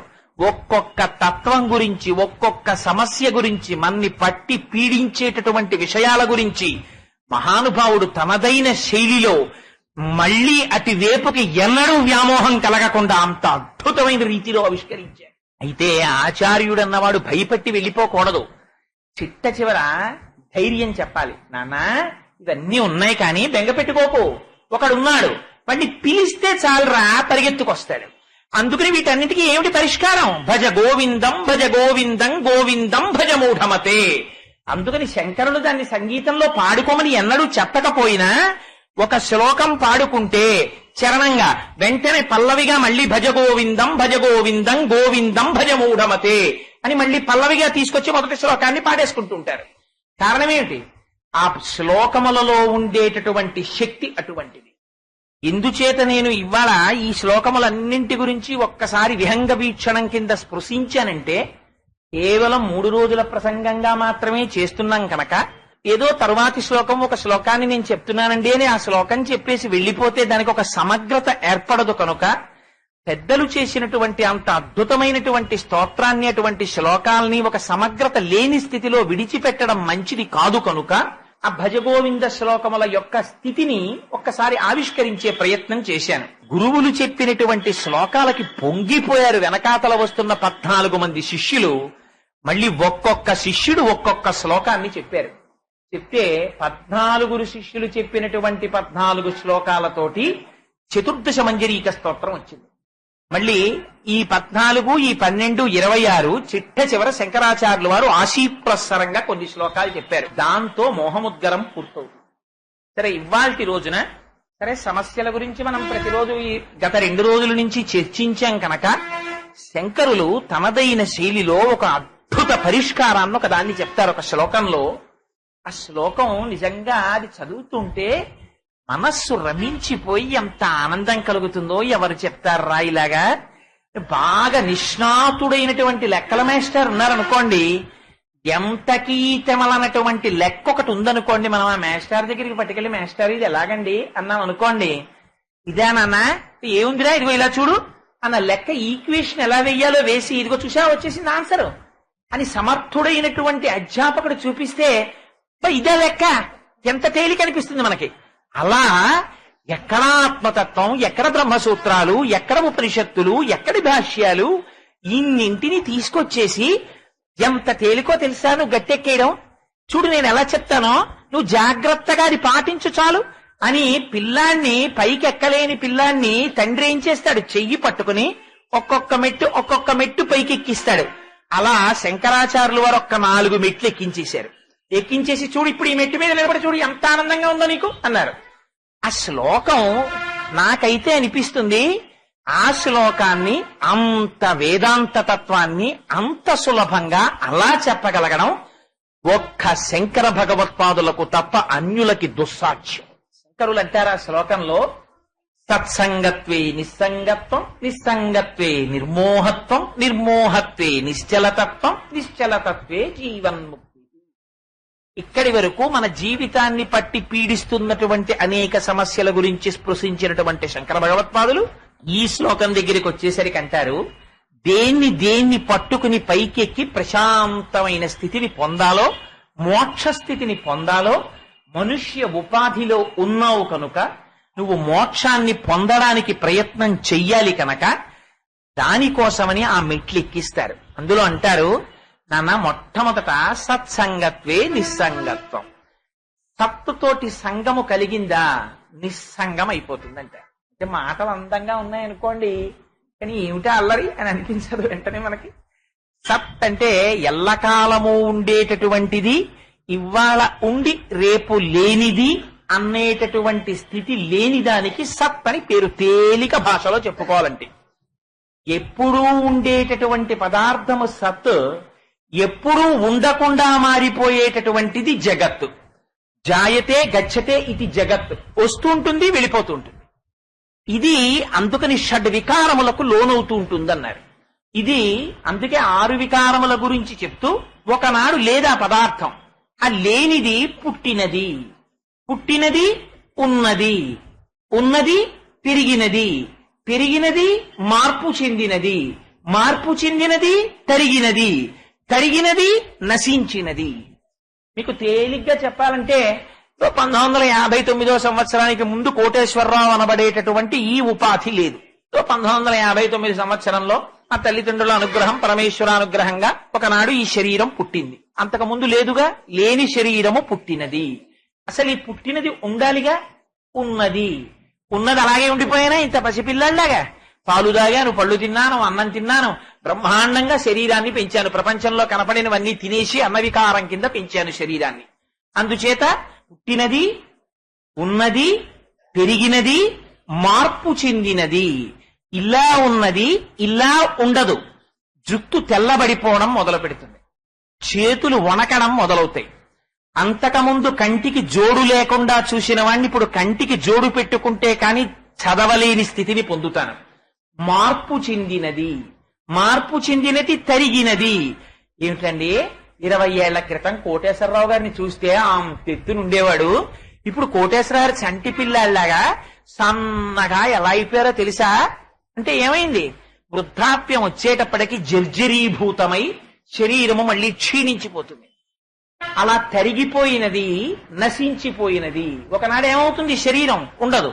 ఇందులో ఉండేటటువంటి పరమాత్మ ఎప్పుడు వెళ్ళిపోతారో అప్పుడు ఈ శరీరం వెళ్ళిపోతుంది. అందుకని ఏమైపోయింది? నశించిపోయినది. కానీ ఇలా వచ్చినటువంటి ఉపాధులన్నీ వెళ్ళిపోతాయి. కానీ వెళ్లకుండా ఉండేటటువంటి ఒకటి ఆధారముగా ఉండకపోతే ఈ వెళ్లిపోయేవన్నీ ఉండడానికి అసలు అవకాశం లేదు. తెర కూడా కదులుతోందనుకోండి, సినిమా మీరెలా చూస్తారు? తెర కదలకపోతే కదలని తెర మీద కదిలే బొమ్మలు ఆడతాయి. ఇరుసు కదలకపోతే కదలని ఇరుసుని ఆధారం చేసుకుని చక్రములు కదిలి రథము నడుస్తుంది. అందుచేత ఎప్పుడు కదలని దాన్ని, మార్పు చెందని దాన్ని ఆధారం చేసుకుని మార్పు చెందుతున్నది వెడుతూ ఉంటుంది. అందుచేత మార్పు చెందనిది ఏది ఉన్నదో అది పరమాత్మ. అది ఎక్కడ ఉన్నది? అది ఇక్కడా ఉన్నది. అది ఎప్పుడూ ఉన్నది. ఆ ఉన్నది వదిలిపెట్టావు. లేనిది, ఉండనిది, కృతకమైనది, మాయాస్వరూపమైనది, కేవలము భ్రాంతి పాత్రమైనది, దాన్ని సత్యమని పట్టుకుంటున్నావు. ఇప్పుడు నువ్వు ఇది తెలుసుకుని ఏది ఉంటోందో, ఏది ఎన్నడూ వెళ్ళిపోదో దాన్ని పట్టుకో. ఎప్పుడు వెళ్ళిపోయేది ఏది ఉందో దాన్ని వదిలిపెట్టడం నేర్చుకో. అంతే. తేలిక భాష. పరమాచార్యులు వారు అందమైన మాట చెప్పారు. మనం ఏమంటాం? ఇది ఉండాలి, ఇది ఉండాలి, ఇది ఉండాలి అని కోరుకుంటూ ఉంటాం. ఇది ఉండాలి, ఇది ఉండాలి అని అనకో. లోపలున్నదోటి ఉంది, అది నువ్వు వెళ్ళిపోయేటప్పుడు నువ్వే నేను, నువ్వే నేను, నువ్వే నేను. చొక్కా వదిలేస్తే లాల్చీ వేసుకుంటాను, లాల్చీ వదిలేస్తే ఉత్తరీయం వేసుకుంటాను. అంతేగాని అయ్యో చొక్కా నిన్ను విడిచిపెట్టేశానే, నా జీవితం పోయిందే అని బెంగెట్టుకుంటానా? బెంగేం పెట్టుకోను. వదిలేయడం అనేటటువంటిది అసలు మనిషికి మొట్టమొదటి నుంచి వచ్చిన విద్య. వాడు కలుస్తూ ఉంటాడు, వదులుతూ ఉంటాడు. వాడికి అదో పెద్ద విద్య. సంసార సంచారులు ఒత్తురు కూడి విత్తురు సదా సంగంబు లేదొక్కచో సూరుల్ పోయిడి త్రోవ పోయను భవత్సూనుండు తల్లి మహాశురుండాతడు తద్వియోగమునకు దుఃఖింప నీకేటికిందంటారు పోతన గారు. అందుచేత ఆ మార్పు రావాలి. ఆ మార్పు రావాలంటే సత్తుతోడి సంగము కేవలము మన ప్రమేయము చేత రాదు. అది ఎక్కడి నుంచి వస్తుంది? సత్పురుష సాంగత్యంలోంచి వస్తుంది. సత్పురుషుడంటే ఎవరు? సర్వకాలముల యందు భగవంతుణ్ణి స్మరిస్తూ సత్తుని తెలుసుకుని తాను కూడా సత్తుగా మారడానికి ప్రయత్నము చేసి ఆ భావనని పొందినవాడు, లేదా కనీసంలో కనీసం అంతటి మహాపురుషులు ఇవాళ ఎక్కడ దొరుకుతారండి అని మనం అనుకుని బెంగ పెట్టేసుకుని వెనక్కి పడిపోయి అలాంటి వాడు దొరకడు కాబట్టి ఇప్పుడు ఎలా ఉన్నామో అలాగే ఉండిపోదాం, గొడవ వదిలిపోతుందని బెంగ పెట్టేసుకోకుండా కనీసం భగవన్మార్గములో నడిచేటటువంటి వాడు అయితే, ఇక్కడ రామకృష్ణ పరమహంస ఒక హెచ్చరిక చేస్తారు. భగవన్మార్గములో నడిచినట్టుగా కనపడిన వాడెల్లడూ భగవన్మార్గమునందు నడిచిన వాడు కాడు. దంభం అని ఒకటి ఉంటుంది, కుమాల దంభం. అది కొంగ దంభమునకు ప్రసిద్ధి. తెల్లగా ఉంటుంది, ఒంటికాలి మీద ఉంటుంది, నీళ్లలో కూర్చుంటుంది. చెంచువు దీటి పక్షముల జల్లున విచ్చి కుప్పించిన భంబుపైకెగసి రోషణ భీషణ భక్తుడై విజృంభించి గరుత్సమీరమున భిన్నములై తరులోలి కూలగా మించి బకాసురుండుడిసిపట్టెను సహిష్ఠుని చిన్ని కృష్ణుని అంటారు పోతర గారు. ఆ కొంగ జపం చేసుకుంటున్న దానిలా ఉంటుంది, కానీ దాని దృష్టి ఎప్పుడు చేపల్ని మింగడం మీద ఉంటుంది. రాబందు ఆకాశంలో ఎత్తుగా ఎగురుతుంటుంది, దృష్టి కుళ్ళిన శవాల మీద ఉంటుంది. కానీ భూమిని అంటిపెట్టుకున్నట్టుగానే ఉండొచ్చు, ఒకటి బురదలో ఉంటుంది. కానీ తామర పువ్వు ఎప్పుడు సూర్యుణ్ణి మాత్రమే చూసి సూర్యుడి సంబంధంతో వికసిస్తుంది, ముకుళించుకుంటుంది. అందుచేత మహాపురుషుడన్నవాడు ఆడంబరమును బట్టి వేషభాషణలను బట్టి కనిపెట్టలేడు. భగవాన్ రమణులు అద్భుతమైన మాట ఒకటి చెప్తారు. గురువు ఎక్కడ దొరుకుతాడో తెలుసా అని అడిగారు. గురువు ఎక్కడ దొరుకుతాడు? గురువు కూడా సమస్త ప్రపంచములో ఒకడిగా కలిసి ఉంటాడు. నేను గురువుని, నేను గురువుని అని గురువు ప్రకటించుకొనడు. గురువుని ఎలా గుర్తుపట్టాలి అంటే, మంత్రరాజమిదం దేవి గురురిత్యక్షరద్వయం శృతి వేద పురాణానాం సారమేవన సంశయ. ఆ గురువు మంత్రమై నిలబడిపోతాడు. ఆయన ఆచార్యో వేద సంపన్న విష్ణుభక్తో వివత్సర మంత్రజ్ఞో మంత్రభక్త సదా మంత్రాశ్రయస్తి గురుభక్తి సమాయుక్త పురాణజ్ఞో విశేషత ఏవం లక్షణ సంపన్న గురురిత్యభిధీయతే. ఆ గురువు ఎన్నడూ వైభవాన్ని లేకపోతే కీర్తి కండూతితోటి లేకపోతే ఏదో ద్రవ్యార్జన కోసమని తిరిగినటువంటి గురువు కాడు. రమణులు అంటారు, గురువు ఎక్కడుంటాడు? సాలగ్రామం ఎక్కడుంటుంది? రాళ్లలోనే సాలగ్రామం ఉంటుంది. సాలగ్రామం కావలసినటువంటి వాడు తులసి కోటలో వెతికితే దొరకదు. సాలగ్రామం ఎక్కడ వెతకాలి? రాళ్లలోనే వెతకాలి. వెతికి రాళ్లనన్నింటినీ తోసేసి సాలగ్రామాన్ని తెచ్చుకోవాలి. మిగిలిన రాళ్లు రోడ్డు పక్కన ఉంటాయి. సాలగ్రామం పూజలు అందుకుంటుంది. సమస్త మనుష్య కోటిలోనే గురువు కూడా కలిసిపోయి ఉంటాడు. గురువు అని గుర్తుపట్టడానికి వేరైన రీతిలో ఏం ఉండడు, అందరిలో కలిసి ఉంటాడు. భాగవతం దశమస్కందంలో పోతన గారు అద్భుతంగా చూపిస్తారు. పదముల సంఖ్యలనిడుకొని మదికలచుచు సూరసుతుడు ముందరివోలెన్ గుదురు కల రీతి దేహము కదిలించుచు నురకుండే గురువరతంబున్నన్నారు. ఏమండి, ఆనాడు కృష్ణ భగవానుడు జన్మించినప్పుడు తలుపులు తెరుచుకున్నాయి, సంఖ్యళ్లు తెగిపోయాయి, తాళాలు ఊడిపోయాయి. ఆశౌరికి తెరవసకెను ప్రకాశోత్తత తుంగ భంగ ధరా సాకాశయగు యమున మును సీతేశునకు పయోధి త్రోవ ఇచ్చిన భంగిన్. ఇటువైపు నుంచి అటువైపుకెళ్లి పిల్లని పడుకోపెట్టి పిల్లని తెచ్చి అక్కడ పడుకోపెట్టుకున్నటువంటి వసుదేవుడు లోపలికి రాగానే తలుపులు మూసుకున్నాయి, సంకెళ్లు పడ్డాయి, తాళాలు పడ్డాయి. కాని వసుదేవుడి చేతులకి కాళ్ళకి మాత్రం ఒక్కసారి కూడా వచ్చి బంధనములు తగులుకోలేదు. అవి వసుదేవుడే వేసుకున్నట్ట. వేసుకుని ఇంతకుముందు కూడా బంధనములు వేసినప్పుడు కంసుడు ఎలా ఉన్నాడో అలా ఉన్నట్ట. కాని ఇప్పుడు తను తగిలించుకున్నవి, కంసుడు తగిలించినవి కావు. గురువు కూడా సంసారమునందే ఉన్నట్టుంటాడు, కాని గురువు సంసారమునందు ఉండడు. పడవలోకి నీళ్లు మనకొచ్చాయి, నీటిలో పడవ ఆయనగా ఉంటాడు. అందుకని సాలగ్రామము రాళ్లలో ఉన్నట్టు సంసారమునందున్నట్టుగా కనబడుతుంటాడు. కనపడుతూ లోపల చేస్తూ ఉంటాడు చెయ్యవలసినదంతా. జపో జల్పశిల్పం సకలమపి ముద్రా విరచన గతి ప్రాదక్షిణ్యాక్రమణమశనాద్యాహుతి విధి అని ఆ గురువు యొక్క స్థితి ఎలా ఉంటుందో, అతను ఎంత ఉపాసన బలంతో ఉంటాడో శంకరాచార్యుల వారు సౌందర్యలహరిలో చూపిస్తారు. అందుచేత అదిగో అటువంటి గురువు, అటువంటి సత్పురుషుని యొక్క సంగము కలిగిందా, ఆయన ఏం చేస్తాడు? అటువంటి సత్పురుషుడు వేరొక విషయం గురించి మాట్లాడటం. ఆయనకి ఏం కావాలి? ఆయనకి ఊపిరి తీస్తే భగవానుడు, ఊపిరి విడిచిపెడితే భగవానుడు. అందుకే కృష్ణుడు వెన్న మాత్రమే దొంగిలిస్తాడు. వెన్నంటే ఏమిటి? నీళ్లలో వేస్తే తేలుతుంది, అగ్నిహోత్రాన్ని చూస్తే కరుగుతుంది.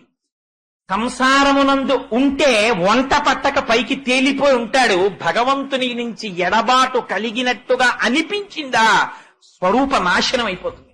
అసలు ఈ దేహంతో కూడా నిలబడలేడు, అంత ఆర్తి చెంది ఉంటాడు. అదిగో అటువంటి స్వరూపమును పొందినవాడు ఎవరున్నాడో అటువంటి సత్పురుషుని యొక్క మాట ఒక్కసారి చెవిన పడిందా, రమణులు అంటారు గురువు మాట సింహనాదము అంటారు. సింహము ఒక్కసారి ఏనుగు కలలోకి వచ్చిందా ఇహ ఏనుగు పడుకోదు. అలాంటిది సింహమే వచ్చి ఒక్కసారి గర్జించిందా ఇంకా ఏనుగు నిద్రపోతుందా, ఇహ నిద్రపోదు. సింహమునకు ఒక్కదానికే ఒక అలవాటు ఉంటుంది ప్రపంచంలో, మిగిలిన వాటికి ఉండదు.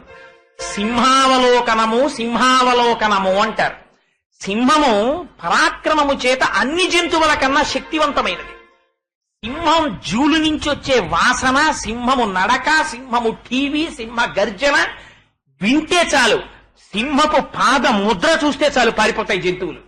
అలాంటి సింహం ఎప్పుడూ కూడా నేనింతటి దాన్ని అని అహంకారంతో వెళ్ళదు. 10 అడుగులేస్తుంది, వెనక్కి తిరిగి ఒకసారి చూస్తుంది, చూసి కలయ తిరిగి చూసుకుంటుంది, మళ్ళీ 10 అడుగులేస్తుంది, మళ్ళీ వెనక్కి తిరిగి చూస్తుంది. ఈ సింహావలోకనమన్న అలవాటు ఎవరికి ఉంటుందో తెలుసా అండి? ఒక్క గురువులకుంటుంది. వారు ఇంతటి వారని ఎంతమంది అన్నివ్వండి, నా నడకలో ఇటువంటి పొగట్టల చేత ఎక్కడైనా భంగపాటు వస్తోందా, అహంకారం వస్తోందా అని ప్రతి క్షణం ఆగి వెనక్కి తిరిగి చూసుకుంటూ ఉంటారు గురువులు. అటువంటి సత్పురుషుడితోటి ఒక్కసారి సాంగత్యం వచ్చిందనుకోండి, అటువంటి మహాపురుష సంశ్రయణము కలిగిందనుకోండి, కలిగితే ఏమవుతుంది? సత్సంగత్వే నిస్సంగత్వం. ఆయన ఏం మాట్లాడతాడు? ఆయన ఎప్పుడు మాట్లాడినా ఆయన కేవలము మాట్లాడేది భగవత్ సంబంధమైన విషయమును మాత్రమే మాట్లాడతాడు. మాట్లాడితే ఏమవుతుంది? ఎన్ని పుస్తకాలు చదివినా రానటువంటి విషయములు ఒక సత్పురుషుడితోటి కలిసి సహజీవనం చేస్తే వస్తాయి. కానీ ఎంతటి వారవనివ్వండి, ఎంత సత్పురుషులతో కలిసి తిరిగినప్పటికీ కూడా మారని వారు ఒకరు ఉండొచ్చు, కానీ సాధారణంగా తక్కువ. ఎక్కడో తప్ప వర్షము పడితే ప్రపంచంలో ఉండేటటువంటి చెట్లన్నీ చిగురుస్తాయి, ఆఖరికి విత్తనాలన్నీ మొలకెత్తుతాయి. కానీ అదేమి ప్రారంధమో, జిల్లేడు చెట్టు మీద వర్షం పడితే ఆకులన్నీ రాలిపోతాయి, అది చిగురు పెయ్యదు, వర్షానికి ఉన్న ఆకులు రాలిపోతాయి. అలా పాషండుడైన వాడు ఉంటాడు, వాడికి మాత్రం ఎంతటి వారితో కలిసి తిరిగినా వాడి భావనలో మార్పు రాకపోవచ్చు.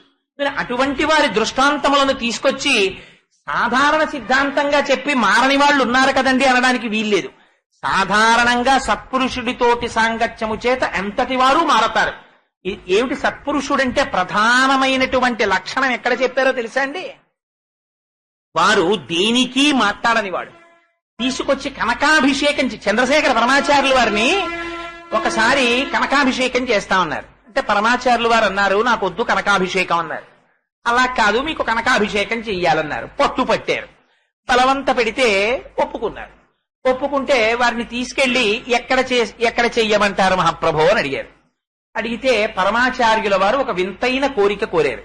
నన్ను కంచిలో కామాక్షీదేవి ఆలయంలో ఉన్నటువంటి సరోవరపు నీటిలో కూర్చోపెట్టి నాకు కనకాభిషేకం చెయ్యండి అన్నాడు. ఆ బంగారు రజను తీసుకొచ్చి ఆయనకి అభిషేకం చేస్తున్నారు. చేస్తుంటే చేసేవాళ్ళు ఎంత తెలివైన వాళ్ళు ఉంటారో చూడండి. బంగారంతో కదా అభిషేకం చేస్తున్నాం, ఆ రజను నీళ్లల్లో పడి అటు ఇటు పోతుందేమోనని వారికి వేసినటువంటి సింహాసనానికి కింద ఒక పెద్ద బట్ట ఒకటి పరిచారు. అంటే వీరి మించి పడినటువంటి ఆ బంగారు రజను కిందకి దిగి ఆ బట్ట మీద పడితే పరమాచార్యుల వారికి కనకాభిషేకం అయిపోయి గట్టెక్కేసిన తర్వాత కుర్చీ తీసేసి చేపల మూట పట్టుకొచ్చినట్టు ఆ గుడ్డ పట్టుకొచ్చి అందులోంచి రజను ఏరేసుకుని ఇంకో పనికి వాడుకుందామని.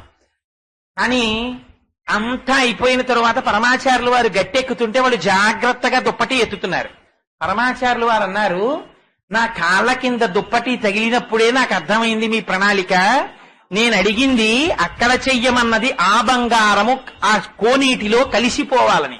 అందుకని పైన అభిషేకము జరుగుతున్నప్పుడే నేను పాదములతో రజను తన్నేశాను. అక్కడేం ఉండదు, దుప్పటి ఎత్తుకు రండి అన్నారు. చేత సామాన్యుడి స్థితి అలా ఉంటుంది, మహాపురుషుడి స్థితి అలా ఉంటుంది. మహాపురుషుల యొక్క స్థితి అనడానికి గుర్తుపట్టడానికి వాల్మీకి మహర్షి మనకు ఒక గొప్ప శ్లోకం ఒకటి ఇచ్చారు రామాయణంలో. అయోధ్యకాండలో అచచ ఛేద సద్భావం లక్ష్మణస్య మహాత్మనః అని అందులో ఎంత చిత్రమైన మాట మాట్లాడారంటే భరతాయ అప్రమేయాయ గుహో దహనగోచర అన్నారు. లక్ష్మణుడు రాముడితో కలిసి అరణ్యవాసానికి వచ్చాడు. కేవలం ఆటవికుడైనటువంటి గుహుడు రామలక్ష్మణులిద్దరికీ కూడా ఆతిథ్యం ఇచ్చాడు. రామలక్ష్మణులు గంగ దాటి వెళ్లిపోయిన తరువాత మరునాడు ఎప్పుడో కొంతకాలానికి భరతుడు వచ్చాడు. భరతుడు లక్ష్మణుడికి తోడ పుట్టినవాడు. లక్ష్మణుడు మహాత్ముడు. ఎందుచేత మహాత్ముడు? లక్ష్మణుడు మహాత్ముడు. లక్ష్మణో లక్ష్మి సంపన్న. లక్ష్మి అన్న మాట దేని వల్ల వచ్చిందంటే లక్ష్మణుడు ఎక్కడికి వెళ్ళినా ట్రావెలర్స్ చెక్సో లేకపోతే ఏటీఎం కార్డులో పట్టుకెళ్లేవాడని కాదు. ఆయనకున్న లక్ష్మి నిరంతర భగవత్ కైంకర్య లక్ష్మి, భగవత్ సేవ చెయ్యడంలో ప్రధానమైనటువంటి లక్షణం కలిగిన వాడు.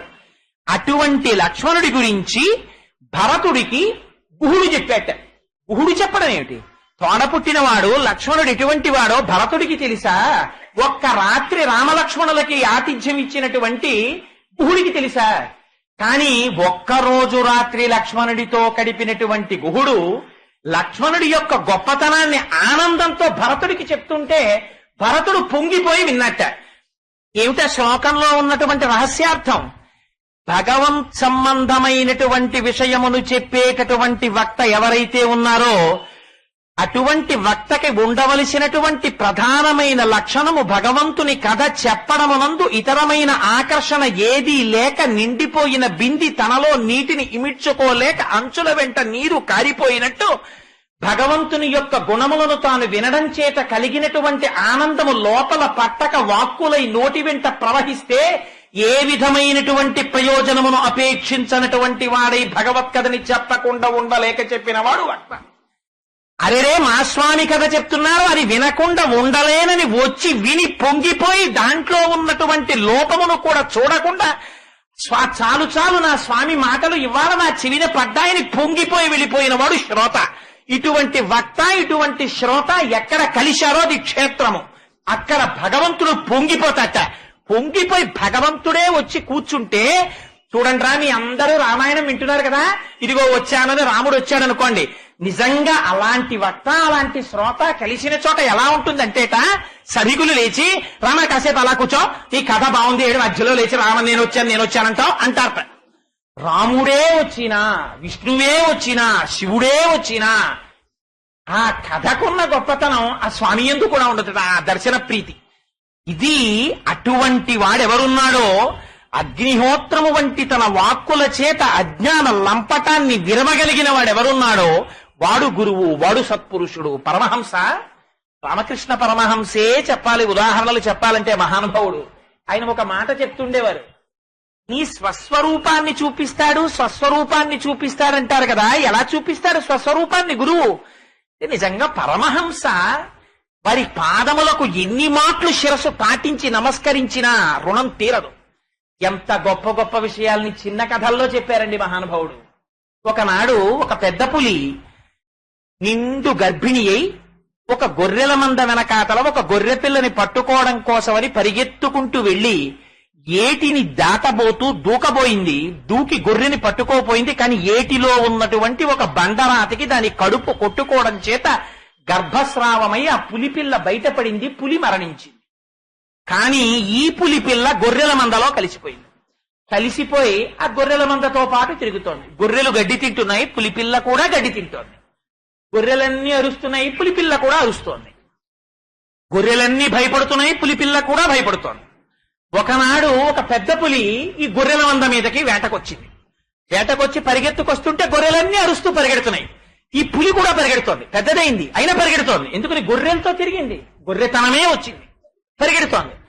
ఈసారి పులి ఆశ్చర్యపోయింది. ఇదేమిటి, నేను తిరిగితే గొర్రెలు పరిగెత్తాలి, పులి పరిగెడుతోంది ఏమిటనుకుంది. అనుకుని గొర్రెల్ని వదిలి పులి దగ్గరికి వచ్చి పులిని పట్టుకుంది. నువ్వు ఎందుకు పరిగెడుతున్నావు అని అడిగింది. ఇది నేను గొర్రెని కదా అంది పులి. నువ్వు గొర్రెవేమిటి, నువ్వు పులివి అంది పులి. నేను పులిని కాదు మహాప్రభు, నువ్వు నన్ను తినేస్తావు, నన్ను చంపేస్తావని గొర్రె ఎలా ఏడుస్తుందో అలా ఏడుస్తోంది. అయ్యో ఏడుస్తాయేమిటి, ఏడిచేది గొర్రె, తినబడేది గొర్రె, పిరికితనం గొర్రె, ధైర్యానికి నువ్వు, తినేది నువ్వు, ఆనందం నువ్వు, ధైర్యం నువ్వు, స్థైర్యం నువ్వు, పులివి నువ్వు, నువ్వు గొర్రెవి కావు. నేను బాబాయ్ గొర్రెనే అంటోంది. రా నీకు చూపిస్తా. నాకు నీకు తేడా ఉంది. నన్ను చూసావు కదా, నిన్ను చూసుకో నీళ్లలో. ఓ చెరువు దగ్గరికి వెళ్ళి చూపించింది, చూసుకుంది. హా, నేను నీలా ఉన్నానే అంది. ఇప్పుడు తినిదిగో మాంసం ముక్క పెట్టింది నోట్లో. అమ్మో, గడ్డి తప్ప నాకేం అలవాట్లేదు బాబోయ్ అంది. తినో, ఇది నీ జాతి లక్షణం. అబ్బో చాలా బాగుందండి. కాస్త నెత్తురు నోట్లో పోసింది. నాకెలా ఉంది? చాలా బాగుందండి. ఇంకా ఇప్పుడు పులి అయిపోయింది. గొర్రె పులైందా? పులిగా తెలుసుకుందా? పులి తనని పులిగా తెలుసుకుంది. పులి గొర్రెగా భ్రాంతి పడింది. నువ్వు ఆత్మస్వరూపుడివి, నువ్వు జీవుడవని భ్రాంతి పడుతున్నావు. తత్వమసి అది నువ్వై ఉన్నావు. కానీ నీ భ్రాంతి చేత, నీ అవిద్య చేత, నీ అజ్ఞానము చేత, నీ పిరికితనం చేత నువ్వు నిన్ను జీవుడిగా చూసుకుంటున్నావు. ఒక్కసారి గురువాక్యం వచ్చి అగ్నిహోత్రం తగిలినట్టు తగిలిందా, అజ్ఞానము పటాపంచలై విచ్చిపోతుంది. అందుకే పెద్దలు ఎవరైనా ఏదడిగారో తెలుసా అండి? స్వామి, మాకేం అక్కర్లేదు, మాకేం కావాలో తెలుసా? మనుష్య ఉపాధిలోకి వచ్చాం గనక మాకు సర్వకాలముల యందు బ్రహ్మమునందు చెరించి బ్రహ్మమునందు భక్తి కలిగినటువంటి మహాపురుషులైనటువంటి వారితో సాంగత్యమును మాకిప్పించు. జీవితంలో దేన్నైనా విడిచిపెట్టేసుకోవచ్చు, పర్వాలేదు, పోతే వచ్చిన నష్టం ఏమీ లేదు. కానీ దొరకక ఒక భగవద్భక్తుడితోటి స్నేహం కాని దొరికిందా, ఏదైనా వదిలి దాన్ని మాత్రం వదలకు. వాడు నిన్ను ఉద్ధరించగలిగినటువంటి వాడు భగవద్ అనుగ్రహంగా నీకు దొరికాడు. ఆ స్నేహాన్ని మాత్రం కాపాడుకో. ఈ మాట నేను చెప్పట్లేదు, ఎవరడిగారో తెలుసా అండి?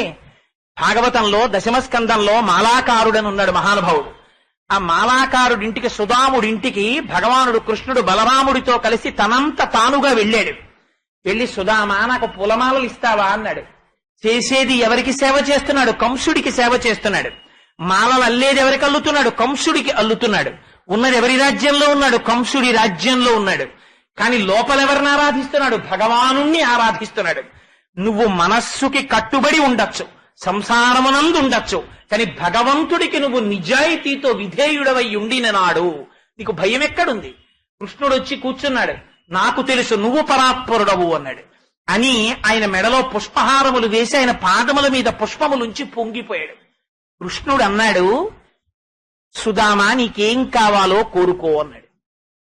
ఈ పద్యం పెద్దలైన వారు కూడా పూజలో కూడా విజ్ఞాపన చేసుకుంటారు. ఏమడిగాడో తెలుసా అండి మాలాకారుడు ఆ రోజున?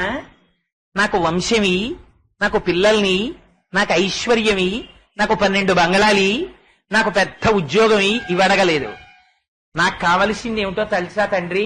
నీ పాద కమల సేవయు, నీ పాదార్చకులతోడి నియ్యం, నితాంతాపార భూతదయయు, తాపసమందార నాకు దయసేయగదే అని అడిగాడు. నేను బ్రతికున్న నాళ్ళు, ఈ ఉపాధిలో ఊపిరున్న నాళ్ళు ఈ శరీరము దేనికి ఉపయోగపడాలి? నీ పాద కమల సేవయు, నీ పాదములకు పొంగిపోతూ పొంగిపోతూ పొంగిపోతూ అది చేసేది రిచువలిస్టిక్ పూజ అంటారు. ఎప్పుడైపోతుందిరా పూజ? 7:30 అయిపోయింది, ఇవాళ శనివారం, సుప్రభాతం చెయ్యాలి, ఇదో అలవాటు పెట్టుకున్నాం, దిక్కుమాలిన అలవాటు, విష్ణు సహస్రం ఒకటి చెయ్యాలి, ఇంకా అరగంట పట్టేస్తుంది, అవతల ఆఫీస్కి వెళ్ళాలని చెప్పి అక్కడ కూర్చుని ఇంకా ఆ విష్ణు సహస్రం ఏమిటో శ్రీ మహావిష్ణువే విన్నా ఆయనకు అర్థమవుతుందో నాకు అనుమానం.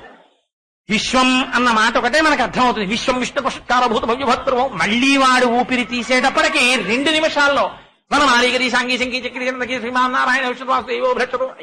అమ్మయ్యా వీడు వెళ్ళిపోయాడు అంతే చాలని భగవానుడు కూడా బెంగబెట్టేసుకునేటట్టు ఏడ్చాడా? ఆయనకేం లోటా నువ్వు చదవకపోతే? నువ్వు అందుకే పెద్దలు అన్నారు, నీకంత టైం లేకపోతే అలా నువ్వు కంగారు పడిపోయి అయ్యో సహస్రం చదివేశానని అలా దిక్కుమాలిన చదివేయక్కర్లేదు. నీకు అంత టైం లేకపోతే పెద్దలకి తెలుసు మన సంగతులు వాళ్ళకి.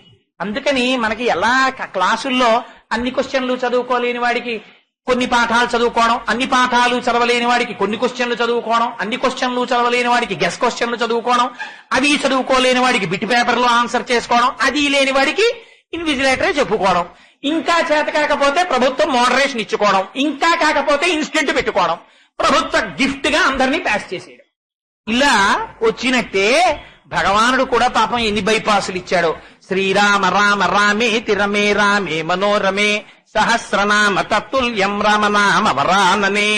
పోన్లేరా బాబు అలా వనమాలిగిరి సంగీ శంకీ చక్రీ సనందకి మాత్రం చదవకు.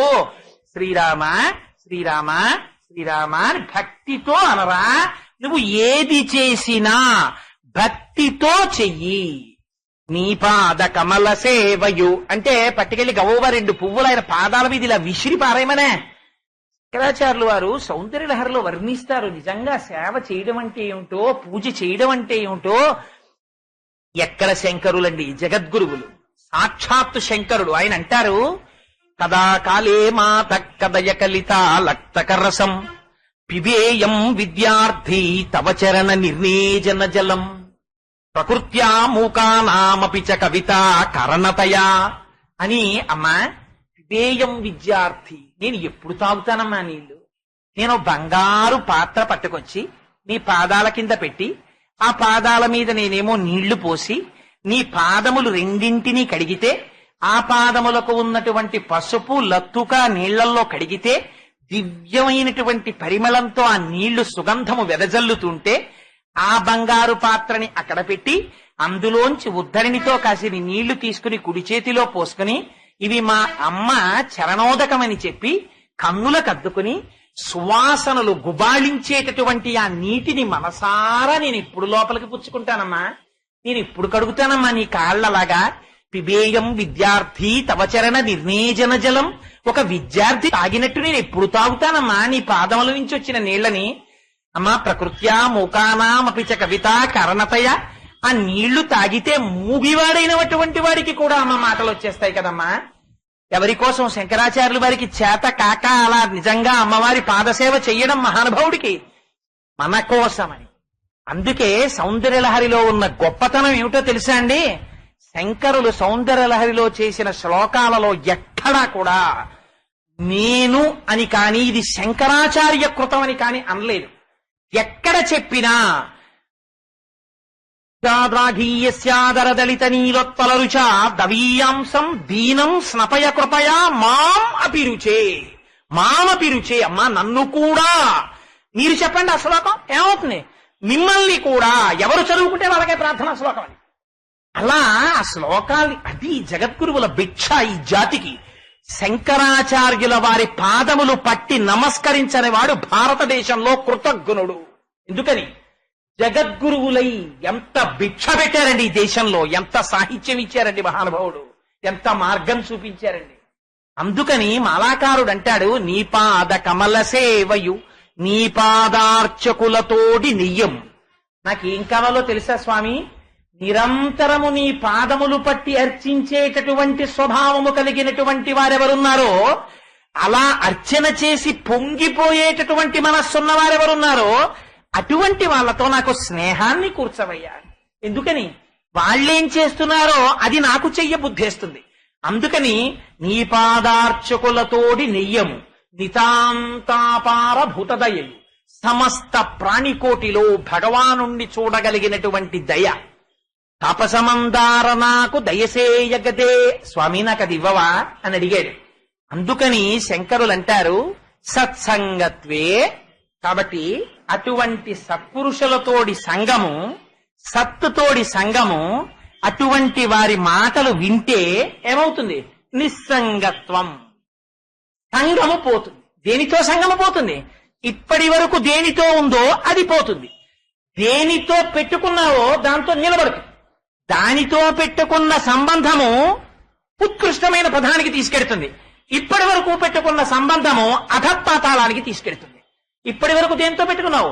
జగత్తుతో పెట్టుకున్నావు. జగత్తుతో ఎలా పెట్టుకున్నావు? ఇంద్రియముల చేత పెట్టుకున్నావు. భగవాన్ రమణులకి రమణులే సాటి.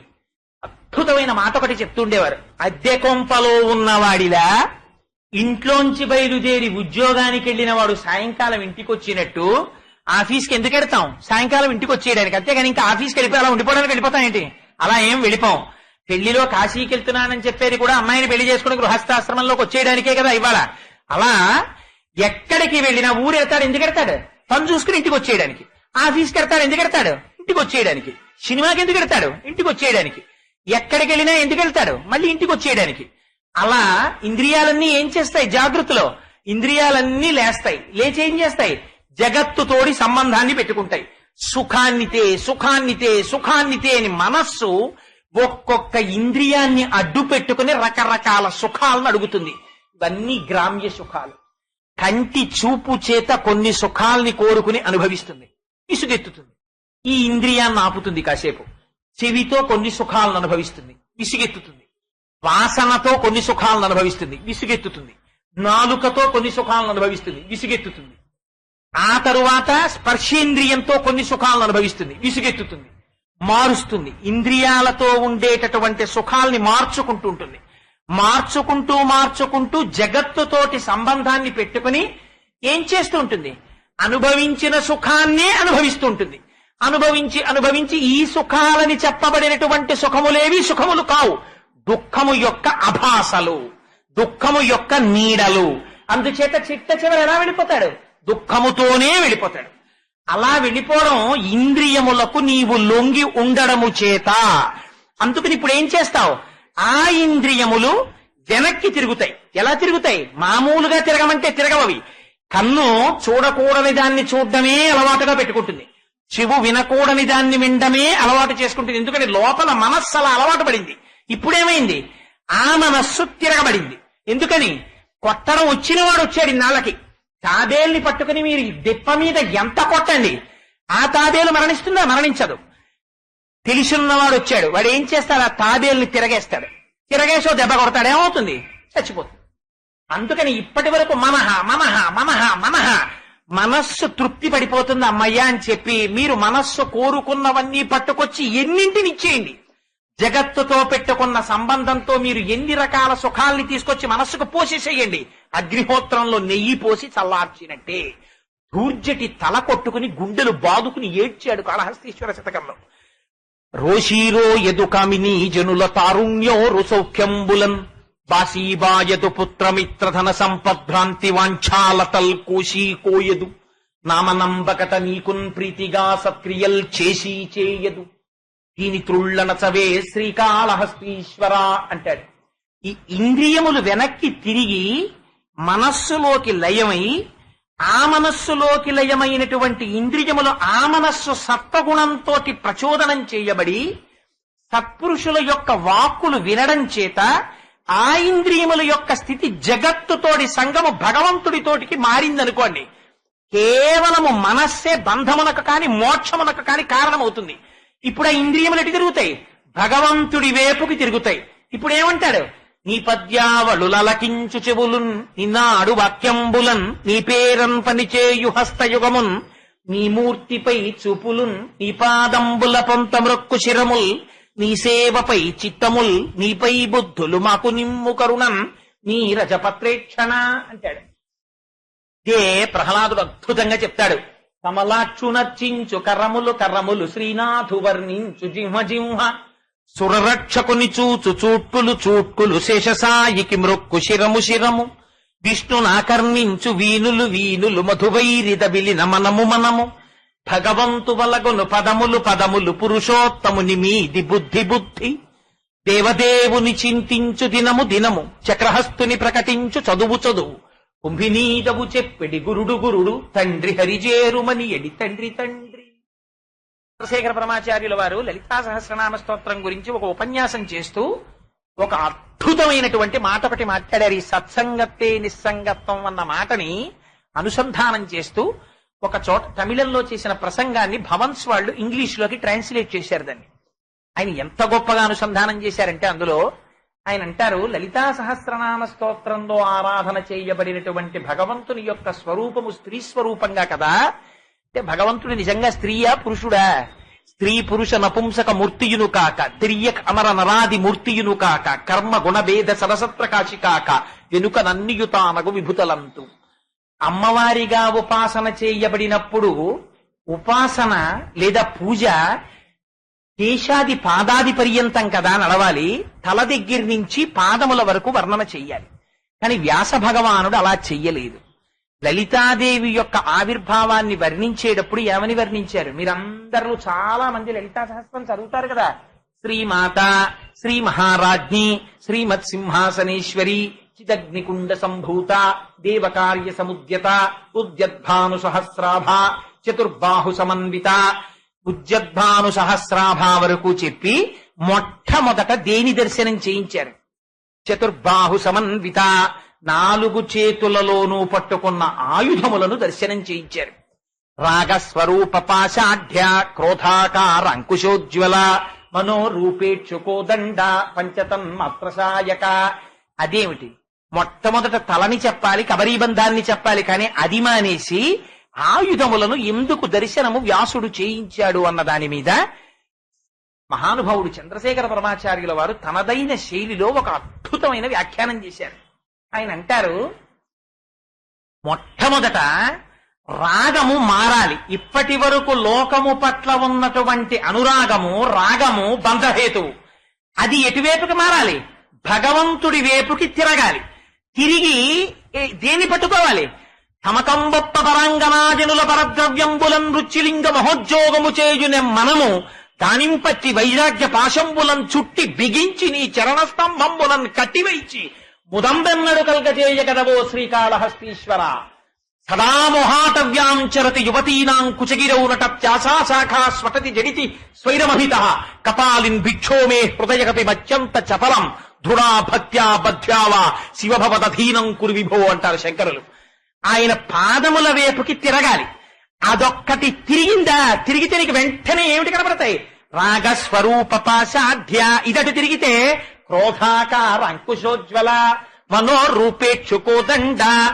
A desire against desire, a hatred against hatred, anger against anger అని ట్రాన్స్లేట్ చేశారు ఆయన తమిళ ప్రసంగాన్ని.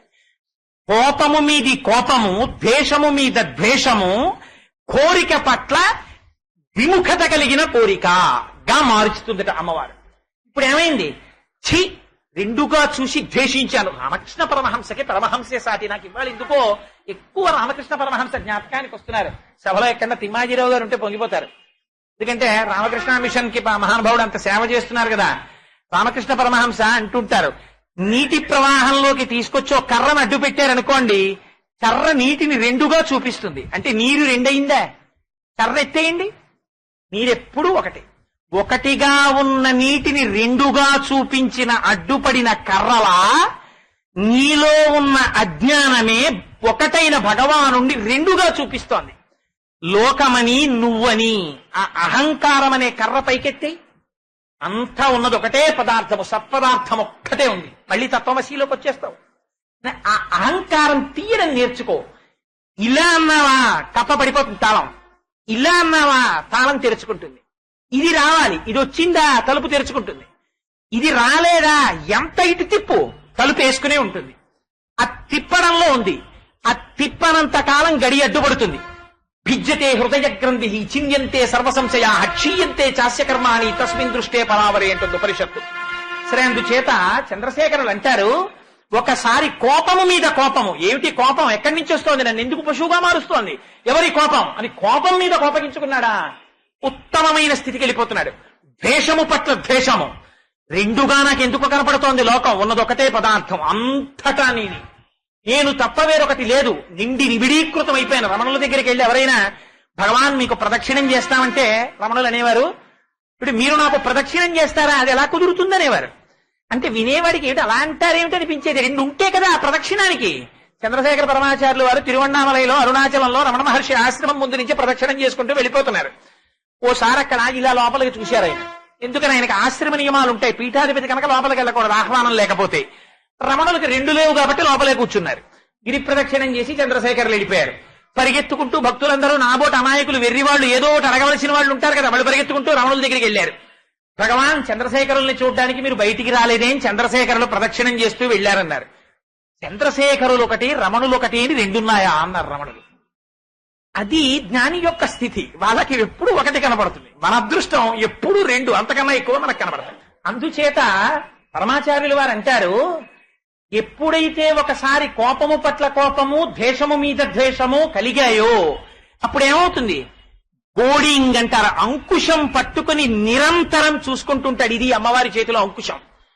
ఎప్పుడు తన భక్తుడి యొక్క ప్రవర్తన కోపము, క్రోధము, లోభము, మదము, మోహము, మాత్సర్యముకు లొంగకుండా అంకుశంతో చూస్తుంటుంది ఆవిడ. చూస్తుంటే ఏమవుతుంది? భవానిత్వం. వాడు మళ్ళీ అమ్మవారి కిందే మారిపోతాడు. అలా అందుకని ఏం చెయ్యాలి? దీనికోసమని నీ ఇంద్రియములను అమ్మవారి దగ్గర పెట్టేయాలన్నారు పరమాచార్యుల వారు. అదే పంచతన్మాత్ర శాయక. సరే, ఇప్పుడు నేనది లోతుగా వ్యాఖ్యానంలోకి వెడితే భజగోవిందం ఆపి మళ్ళీ నేను అందులోకి వెళ్ళిపోతే ఆఖరి రోజు ప్రసంగం కూడా మళ్ళీ దీన్ని నేను ఎక్కడ సశేషం చేస్తాను. అందుకని సరే అలా మార్చినట్లు. అందుకని ఏమైంది? సత్సంగత్వే నిస్సంగత్వం. ఇప్పుడు ఏమైంది? జగత్తుతోడి సంగము పోయింది. పోయి దేనితో సంగం ఉంది?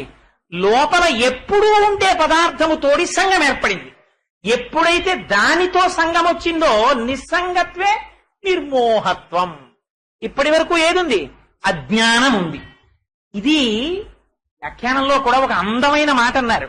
నిస్సంగత్వ స్థితి ఏర్పడేటటువంటి ముందు అపారమైన భక్తి భావన చేత భగవత్ ప్రసాదముగా జగత్తులో వేదము అంగీకరించిన పదార్థములను భగవత్ ప్రసాదముగా తాను స్వీకరించగలిగినటువంటి క్రమశిక్షణతో కూడిన ప్రవర్తనా స్థితిని దాటి జగత్తు పట్ల వైముఖ్యం ఏర్పడి.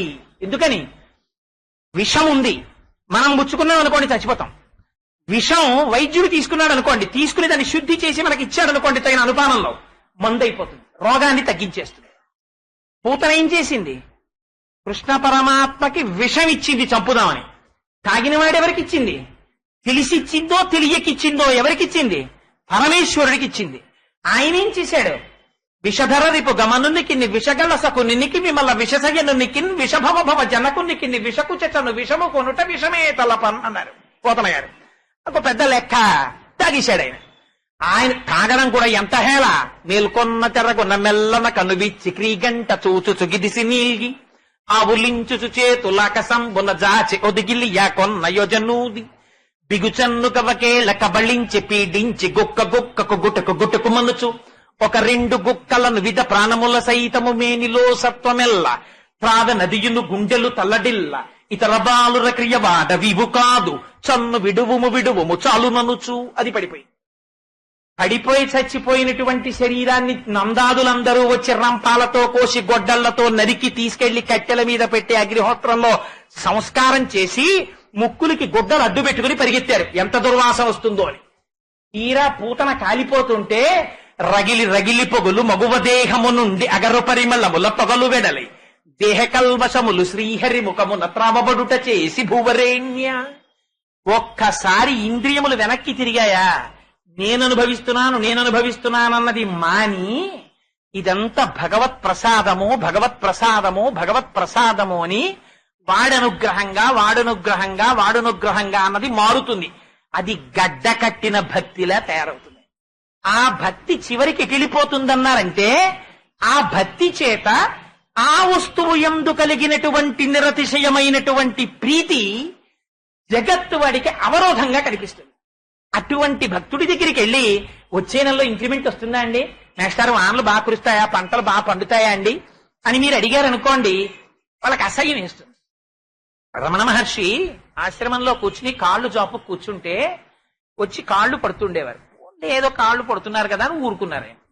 కాళ్ళు పడుతుంటే ఓ రోజున అనుమానం వచ్చి సరే ఆయన ఇలా తల ఆడిస్తూ ఉండేవారు ఎప్పుడును.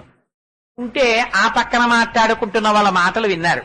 ఒకటి తర్వాత ఒకడు వంతులు వాచీలు చూసుకుంటూ తెరచాటున 8:10కి నువ్వు వచ్చేయని నేను పడతాను తర్వాత అని. అలా వీళ్ళందరూ నా కాళ్ళు పట్టాలనుకుంటున్నారు అనుకున్నారు. అంటే ఆయన కాళ్ళు పడితే పుణ్యం, అందుకని వెళ్ళి కాళ్ళు పట్టేద్దామని. Bhagwan a guru is a guru, excellent way of teaching. ఆయన ఆ ఉన్న బ్యాచ్ లేచారు. లేవగానే ఆయన అన్నారు, ఇప్పుడు నేను పట్టుకుంటాను కాసేపు అన్నారు. అంటే వాళ్ళకి ఈ మాట ఆశ్చర్యం వేసింది. అటు మీరు పట్టుకోవడం ఏంటన్నారు. మరి నాకు పుణ్యం రావద్దు? మీ అందరూ దానికేగా పట్టేది. మీకు ఏం కావాలి? నా దగ్గర జ్ఞానం కావాలా, నా బోధ కావాలా? పుణ్యం కావాలి. ఇది పట్టెళ్ళిపోతే మీ అబ్బాయికి ఎంసెట్ లో సీట్ వచ్చేస్తుంది, యూనివర్సిటీలో ఫ్రీ సీట్. అందుకేగా. అంతేగాని రమణుల జీవితం ఏమిటి, రమణుల దగ్గర నుంచి ఏం తెలుసుకుందామని కాదుగా. ఒక్క మాట మాట్లాడితే గురువు అగ్నిహోత్రపు తాకిడి అలా ఉంటుంది. అందుచేత అది నిరతిశయమైనటువంటి ప్రీతిగా మారి అదేమవుతుంది, జగత్తుకి సంబంధించినటువంటి విషయాలు రాను రాను చాలా అసహ్యకరంగా తయారవుతాయి. అబ్బా పోనిద్దు, ఎందుకు వచ్చిన గొడవ అని వాడు ఎప్పుడు ఏకాంతంగా ఉండడాన్ని ఇష్టపడతాడు. ఎందుకని? అది తన స్వరూపం. ఆనందంగా ఉండడం తన స్వరూపం. శోకము దుఃఖము చెత్త చెదారం వాడికి వినబుద్ధి. వాడు పరమ సంతోషంగా ఉంటాడు. సరే, నేను ఈ శ్లోకాన్ని దాటకపోతే చాలా కష్టంగా ఉండేట్టుంది వాడి. అందుకని సత్సంగత్వే నిస్సంగత్వం, నిస్సంగత్వే నిర్మోహత్వం. ఎందుకు చెప్పానంటే తెలిసి ఇచ్చినా తెలియకిచ్చినా పూతన పాలిస్తే ఏమైంది? అక్కడ ఎంత గొప్ప పద్యం వేశారో తెలుసా అండి పోతన గారు? హరిగని చందులు కుడిపెడు తరుణులతో ఆ పించు పదము తలతం వశమే హరియారగించటకు పాల్ కురిషెడి ధేనువులు ముక్తి కొసల చెరించున్నారు. నిజంగా పూతన పాలిచ్చింది అమ్మలా ఇద్దామని ఇవ్వలేదు, సంపుదామని ఇచ్చింది. ఇచ్చినా కూడా పాలు ఇచ్చింది పరమాత్మకి కనుక ఏ స్థితిని పొందేసింది? మోక్షాన్నే పొందేసింది. సంపుదామని ఇచ్చింది పరమాత్మకి. నువ్వు తను తిందామన్న భావనతో మొట్టమొదట పెట్టుకున్న దాన్ని ఒక్కసారి భగవంతుడికి చూపించే ప్రసాదంగా తిందామన్న బుద్ధితో మొదలు పెట్టినా కూడా దానిలోకి అమృతత్వం చేరి తీరుతుంది. ఆ ప్రసాద బుద్ధితో నువ్వు జగత్తుని అనుభవించడం ప్రారంభించగానే అది దేనికి తీసుకెళ్తుంది? చిట్ట చివర నిస్సంగత్వం. నిస్సంగత్వే నిర్మోహత్వం. నిర్మోహత్వం అంటే అజ్ఞానము పటాపంచలైపోవడమే. తేలిక మాటలో చెప్పాలంటే మోహం అంటే ఏమిటి? అన్ని అధ్యాయాల భగవద్గీత వినేసిన తర్వాత కృష్ణుడు అడిగాడు, అబ్బాయి ఇంత భగవద్గీత విన్నావు కదా, నీకేమర్థమైంది అన్నాడు. నష్టో మోహ స్మృతిర్లబ్ధ. అర్జునుడు, నా మోహం పోయింది, నాకు స్మృతి కలిగింది అన్నాడు. అంటే ఇప్పటి వరకు దేనిని సత్యమని తాను గుర్తెరగాలో దాన్ని అసత్యం అనుకున్నాడు, ఏది అసత్యమో దాన్ని సత్యం అనుకున్నాడు. ఇప్పటి వరకు ఏది సత్యం అనుకుంటున్నాడు? ఇది సత్యం అనుకుంటున్నాడు, ఇది ఉందనుకుంటున్నాడు, ఇది ఉండిపోతుందనుకుంటున్నాడు. కానీ ఆశ్చర్యం ఏమిటో తెలుసా అండి? పక్కవాళ్ళ ఇంట్లో బిందె ఎత్తుకుపోయారట అంటారు. అంటే పగటిపూట తను వెళ్లే ముందు ఇంటికి 10 తాళాలు వేసుకుని ఎడతాడు జాగ్రత్తగా. బయట బట్టలు ఒక్క బట్ట ఆరాయడు, దొంగడు వస్తాడని భయం. ఒక్కసారి బస్సు ఎక్కుతుంటే తన జేబులో పరుసు కొట్టేశారు. ఇంకెప్పుడు పరుసు జేబులో పెట్టుకుని బస్సు ఎక్కడ సీక్రెట్ పాకెట్ లో పెట్టుకుని ఎక్కుతాడు. పక్కింట్లో ఎవరో చచ్చిపోయారు, తనేం జాగ్రత్త తీసుకోడు. పక్కింట్లో చచ్చిపోయినప్పుడు తన ఇంట్లో తను చచ్చిపోడేంటి ఒక రోజున? తను మాత్రం అది అంగీకరించాడు. అసలు ప్రపంచంలో ఉన్న పెద్ద సమస్య అంతా అక్కడ. అంటే పోతన గారు భాగవతంలో వాత పెట్టో పద్యం చెప్పారు. మచ్చిక వీరికెల్ల బహుమాత్రము చోద్యము జీవి పుట్టుచున్ చచ్చుచునుండ చూచెదరు తా చావకమానెడు వారి భంగి చచ్చిన వానికెచ్చెదరు. ఇదెక్కడి చోద్యము? ఎచ్చట నుండి వచ్చిన చటికి ఏగుట నైజము ప్రాణి కోటికి. ఇదెక్కడి గొడవ? వీళ్ళు ఇదేమిటి చచ్చిపోయిన వాడిని పట్టుకుని వీడు ఏడుస్తాడు. వీడు ఉండిపోయేవాడా? పోనీ అయ్యో వాడు వెళ్ళిపోయాడు, వీడు ఉండిపోతాడనడానికి వీడు వెళ్ళిపోయేవాడే. ఎక్కడి నుంచో వచ్చాడు, వచ్చినవాడు వెళ్ళిపోవాలి. వాడు అంత అజ్ఞానంలో మనం కొట్టుమిట్టాడిపోతామంటే దుండిపోవాలి. ఎవరు అడిగినా పురాణాల్లో అదే అడుగుతారు. ఇంత తపస్సు చేస్తాడు, పంచాగ్నిహోత్రాల మధ్యలో కూర్చుంటాడు, తలకిందులుగా పడుకుంటాడు, ఇంత అల్లరి చేసేస్తాడు. చతుర్ముఖ బ్రహ్మగారు వస్తారు, ఏం కావాలి రాణీకంటారు. గాలిన్ కుంభిని అగ్ని అంబువల ఆకాశస్థలిన్ దిక్కులన్ రేలన్ గ్రస్సములన్ తమ ప్రబల భూరిగ్రాహ వ్యాలాదిత్య నరాది జంతు కలహ వ్యాప్తిన్ మృత్యువులేని జీవనములోకాధీశ ఇప్పించవే అంటాడు. అయ్యో స్వామి ఇది పడిపోకుండా చూడంటాడు. జాతస్య హిద్రుహో మృత్యు ధ్రువం జన్మ మృతస్య చ. పుట్టినవాడు చచ్చిపోక తప్పదు, చచ్చిపోయినవాడు పుట్టగా తప్పదు. అందుని ఇంకోటడు అంటాడు. అంటే వీడక్కడి నుంచి ఓ వీరి కోరిక మొదలెడతాడు. యక్షుల చేత, గంధర్వుల చేత, కిన్నెరుల చేత, కింపురుషుల చేత, రాక్షసుల చేత, మనుష్యుల చేత, ఖడ్గము చేత, అస్త్రము చేత, శస్త్రము చేత, నీటిలో బయట, అగ్నిలో, ఇంట బయట, రాత్రి పగలు ఎక్కడా కాకుండా అప్పుడు నేను చచ్చిపోతానంటాడు. తథాస్తోన ఆయన వెళ్ళిపోతాడు. వీటన్నింటికి ఎగ్జామ్షన్ ఎక్కడ వస్తుందో పాప ఆయన కూర్చుని ఆలోచిస్తాడు. అక్కడ అజాయమానో బహుధా విజాయితి.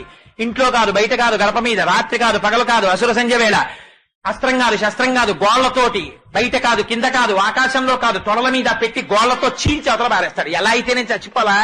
దిక్కుమాలిన తపస్సు ఇంతా చేసి అదేం కోరిక? స్వామి నీ పాదముల యందు భక్తిని కటాక్షించవయ్యా అని ఒక్క మాట అడిగుంటే, ఎవ్వడు సృజించు ప్రాణుల ఎవ్వడు రక్షించు త్రుంచు ఎవ్వడు అనంతుండెవ్వడు విభుడెవ్వడు వాడి విధమున మనసు వెనుచు హేవారతుడై అంటారు పోతన గారు. అలాంటి వాడి పాదముల యందు నా మనస్సు భ్రమరమై నిలబడిపోయే అదృష్టాన్ని కటాక్షించవయ్యా అంటే వాడు ఎంత చరితార్థత పొందుతాం. అలా అడగలేం. ఇది ఉండాలని కోరుకుంటాం. ఇది ఉండదు అని తెలుసుకుని ఉండేది కూడా ఒకటి ఉన్నది. అది ఎక్కడుంది? లోపల ఉన్నది. ఇది ఎలా దీన్ని తొడుక్కుంటోందో, ఆఫీస్కి పొద్దున్నే నిద్ర లేవగానే సంధ్యావందనం చేసుకోవాలి కాబట్టి ఓ పట్టుపంచి ఒడ్డు కొట్టుకుని పూజామందిరంలో కూర్చుని సంధ్యావందనం చేశాను. ఆ పట్టుపంచితో ఉండిపోయానా? ఆఫీస్ టైం అయింది, అది ఇప్పేశాను, ప్యాంటు చొక్కా వేసుకున్నాను, వేషము మార్చాను అని అక్కడి నుంచి బయలుదేరాను, స్కూటర్ వేసుకుని ఆఫీస్కి వెళ్ళాను. అక్కడ టైం అయిపోయింది, ఆఫీస్ టైం అయిపోయింది, బెంగట్టేసుకున్నానా, 5:30కి ఇంటికి వెళ్ళాను, మళ్ళీ ఆ బట్టలు ఇప్పేశాను, స్నానం చేశాను, ఏదో అనుష్ఠానం అన్నాను, కొంతసేపు అయిపోయింది, మళ్ళీ ఇంకో పంచోటి కట్టాను, ఉత్తరీయం ఓటేశాను, లాల్చీ ఓటేశాను, ఇక్కడికి వచ్చి ప్రసంగం అన్నాను, ఇక్కడ కూర్చున్నాను. ఇలా ఉండిపోతానా? ఇంటికి వెడతాను, ఈ పని చెప్పేస్తాను, లుంగి గుడ్డ ఏదో కట్టుకుంటాను, కాస్త పదార్థం తింటాను, రాత్రి పడుకుంటాను, మళ్ళీ పొద్దున్న లేస్తాను, మళ్ళీ క్రియ ప్రారంభం అవుతుంది. అలా ఇదిలా ఉండి ఇది ఎలా అయితే రకరకాల వస్త్రములను ధరిస్తోందో అలా లోపల ఉన్నది వీటిని ధరించుచున్నది, రకరకాల శరీరాలను తొడుక్కుంటోంది. ఆ తొడుక్కుంటున్నది పంచి అవతల బారేసినప్పుడు బెంగట్టేసుకుంటానా, ఇప్పేస్తానంతే.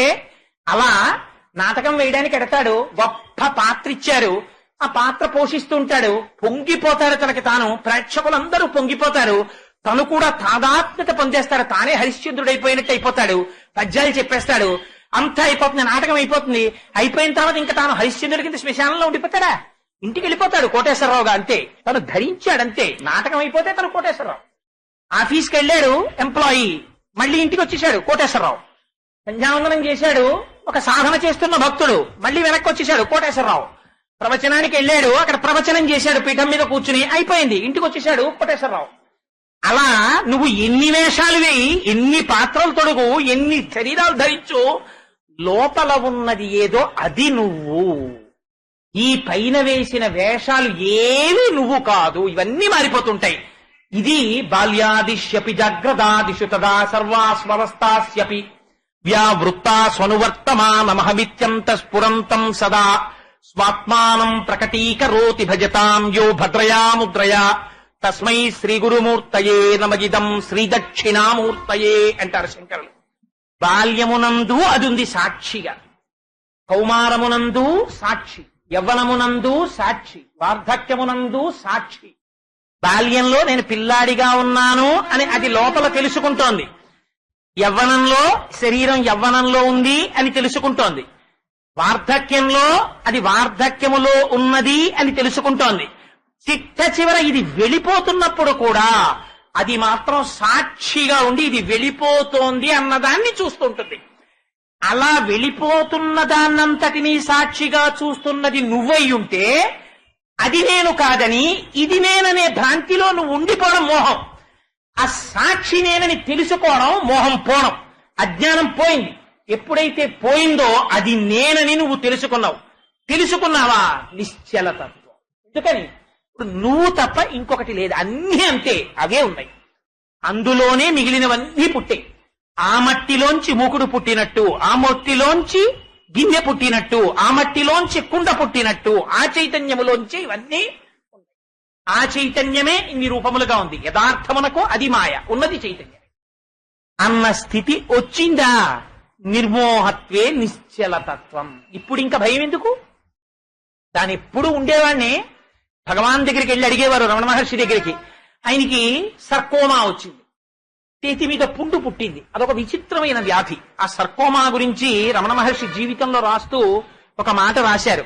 ప్రపంచంలో ఉండేటటువంటి దారుణాతి దారుణమైనటువంటి నొప్పిని తీసుకొచ్చి ఒక చోట పోత పోస్తే దాని పేరు సర్కోమా. అంత బాధ పెట్టేస్తుంది. మనకి చిన్న వేలు నొప్పెట్టింది అనుకోండి, మనం ఎలాగండి పూజ ఎలా కుదురుతుందండి, ఆచమనం ఎలా చేస్తామండి, వేలు నొప్పి కదా, అన్నం ఎలా తింటామండి, వేలు నొప్పి కదా, ఆఫీస్కి ఎలా వెళ్తామండి, వేలు నొప్పి కదా, అన్నింటికీ ఆ వేలుతో తాదాత్మ్యత చెందేస్తాం. రమణుల గొప్పతనం ఏమిటో తెలుసా అండి, అది నిశ్చలతత్వం అంటే. ఆయన ఇంత సర్కోమా పుట్టి రక్తం ఇలా కారిపోతుండేది. ఆ చెడు రక్తం తాగడం కోసమని జలగల్ని తీసుకొచ్చి కరిపించారు. కరిపిస్తే ఆ జలగలు నెత్తురు తాగేసాయి. తాగేసి ఊడి రావట్లేదు. ఊడి రాకపోతే కాస్తంత ముగ్గు జల్లి ఆ జలగల్ని పైకి లాగేసి ఆ పక్కన పడేశారు. పడేస్తే నెత్తురు తాగేయేమో ఆ జలగలు అలా పడుకున్నాయి.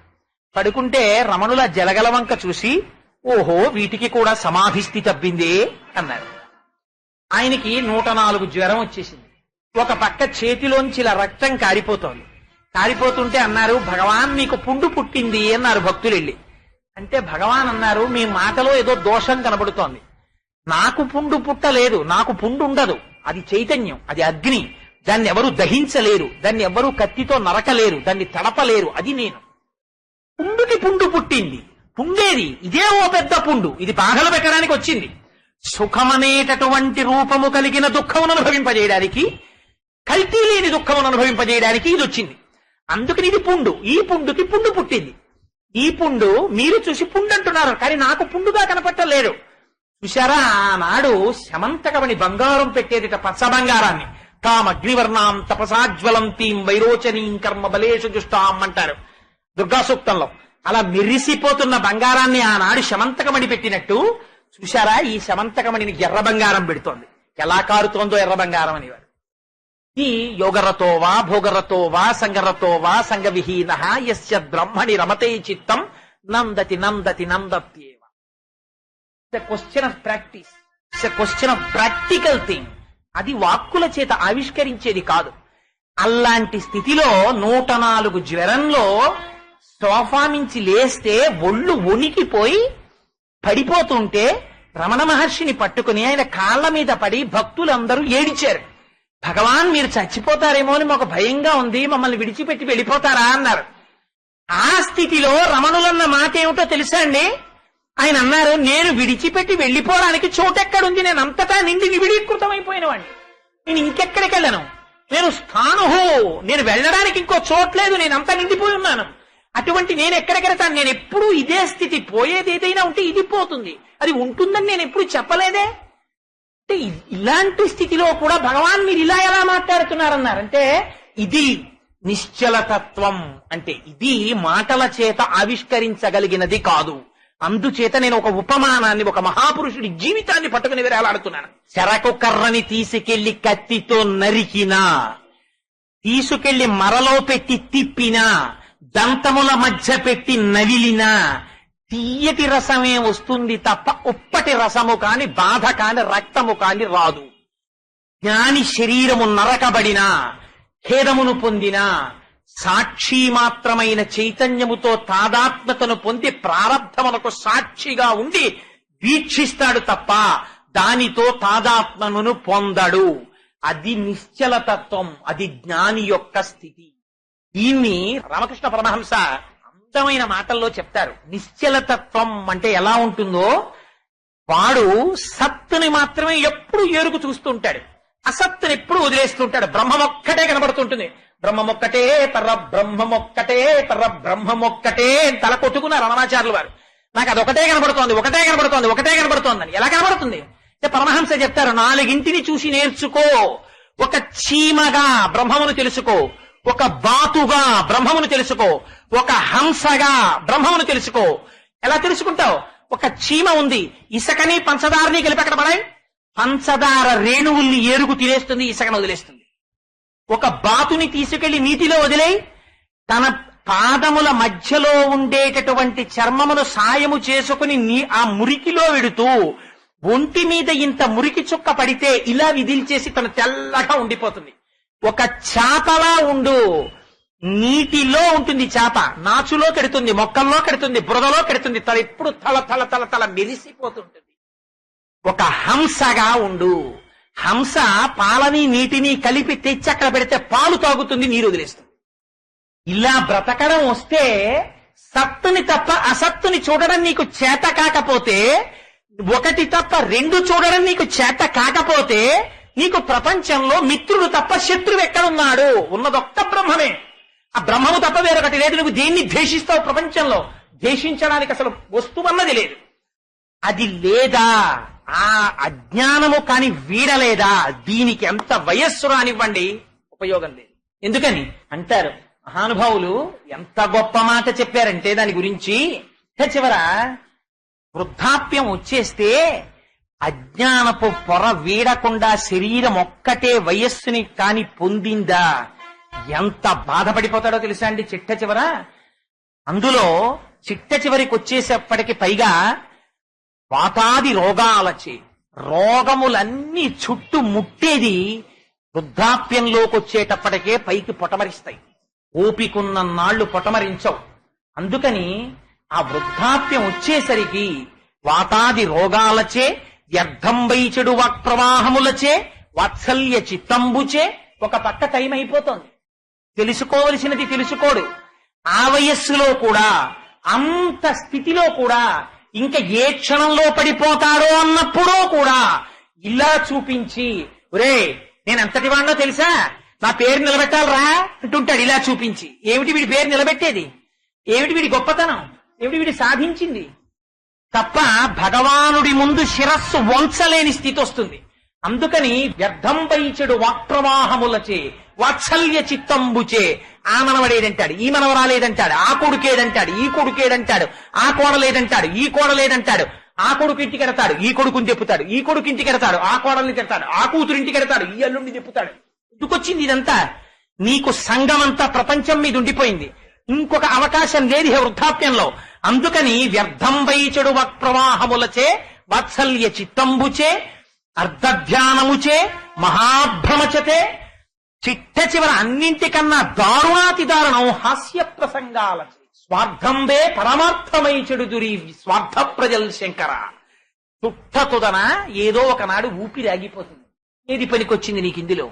అది లేనివాడు సర్వకాలములయందు ఆ బ్రహ్మాన్ని చూసుకుంటూ బ్రతికియున్నన్నాళ్ళు నీ భజన తప్పను కాని మరణకాలమునందు మరతునేము అంచకాలమునందు ఆయాసమున నిన్ను తలతునో తలపనో తలతు నిపుడే నరసింహ నరసింహ నరసింహ లక్ష్మీశ దానవంతక కోటి భానుతేజ గోవింద గోవింద గోవింద సర్వేశ పన్నగాధిపశాయి పద్మనాభ మధువైరి మధువైరి మధువైరి లోకేశ నీలమేఘ శరీర నిగమ వినుత ఈ విధంబుగ నీ నామమిష్టముగను భజన సేయుచునుందు నా భావమందు భూషణ వికాస శ్రీధర్మపుర నివాస దుష్ట సంహార నరసింహ దురిత దూర అని కనీసం అంత జ్ఞానస్థాయిలో నిలబడకపోయినా కనీసం ఆ భక్తి స్థాయిలో ఒరే ఎందుకురా డుక్రుంకరని సూత్రాలు పట్టుకుని అలా వేలాడతావు, ఇప్పటికైనా భక్తితో నామం చెప్పరా అని మళ్ళీ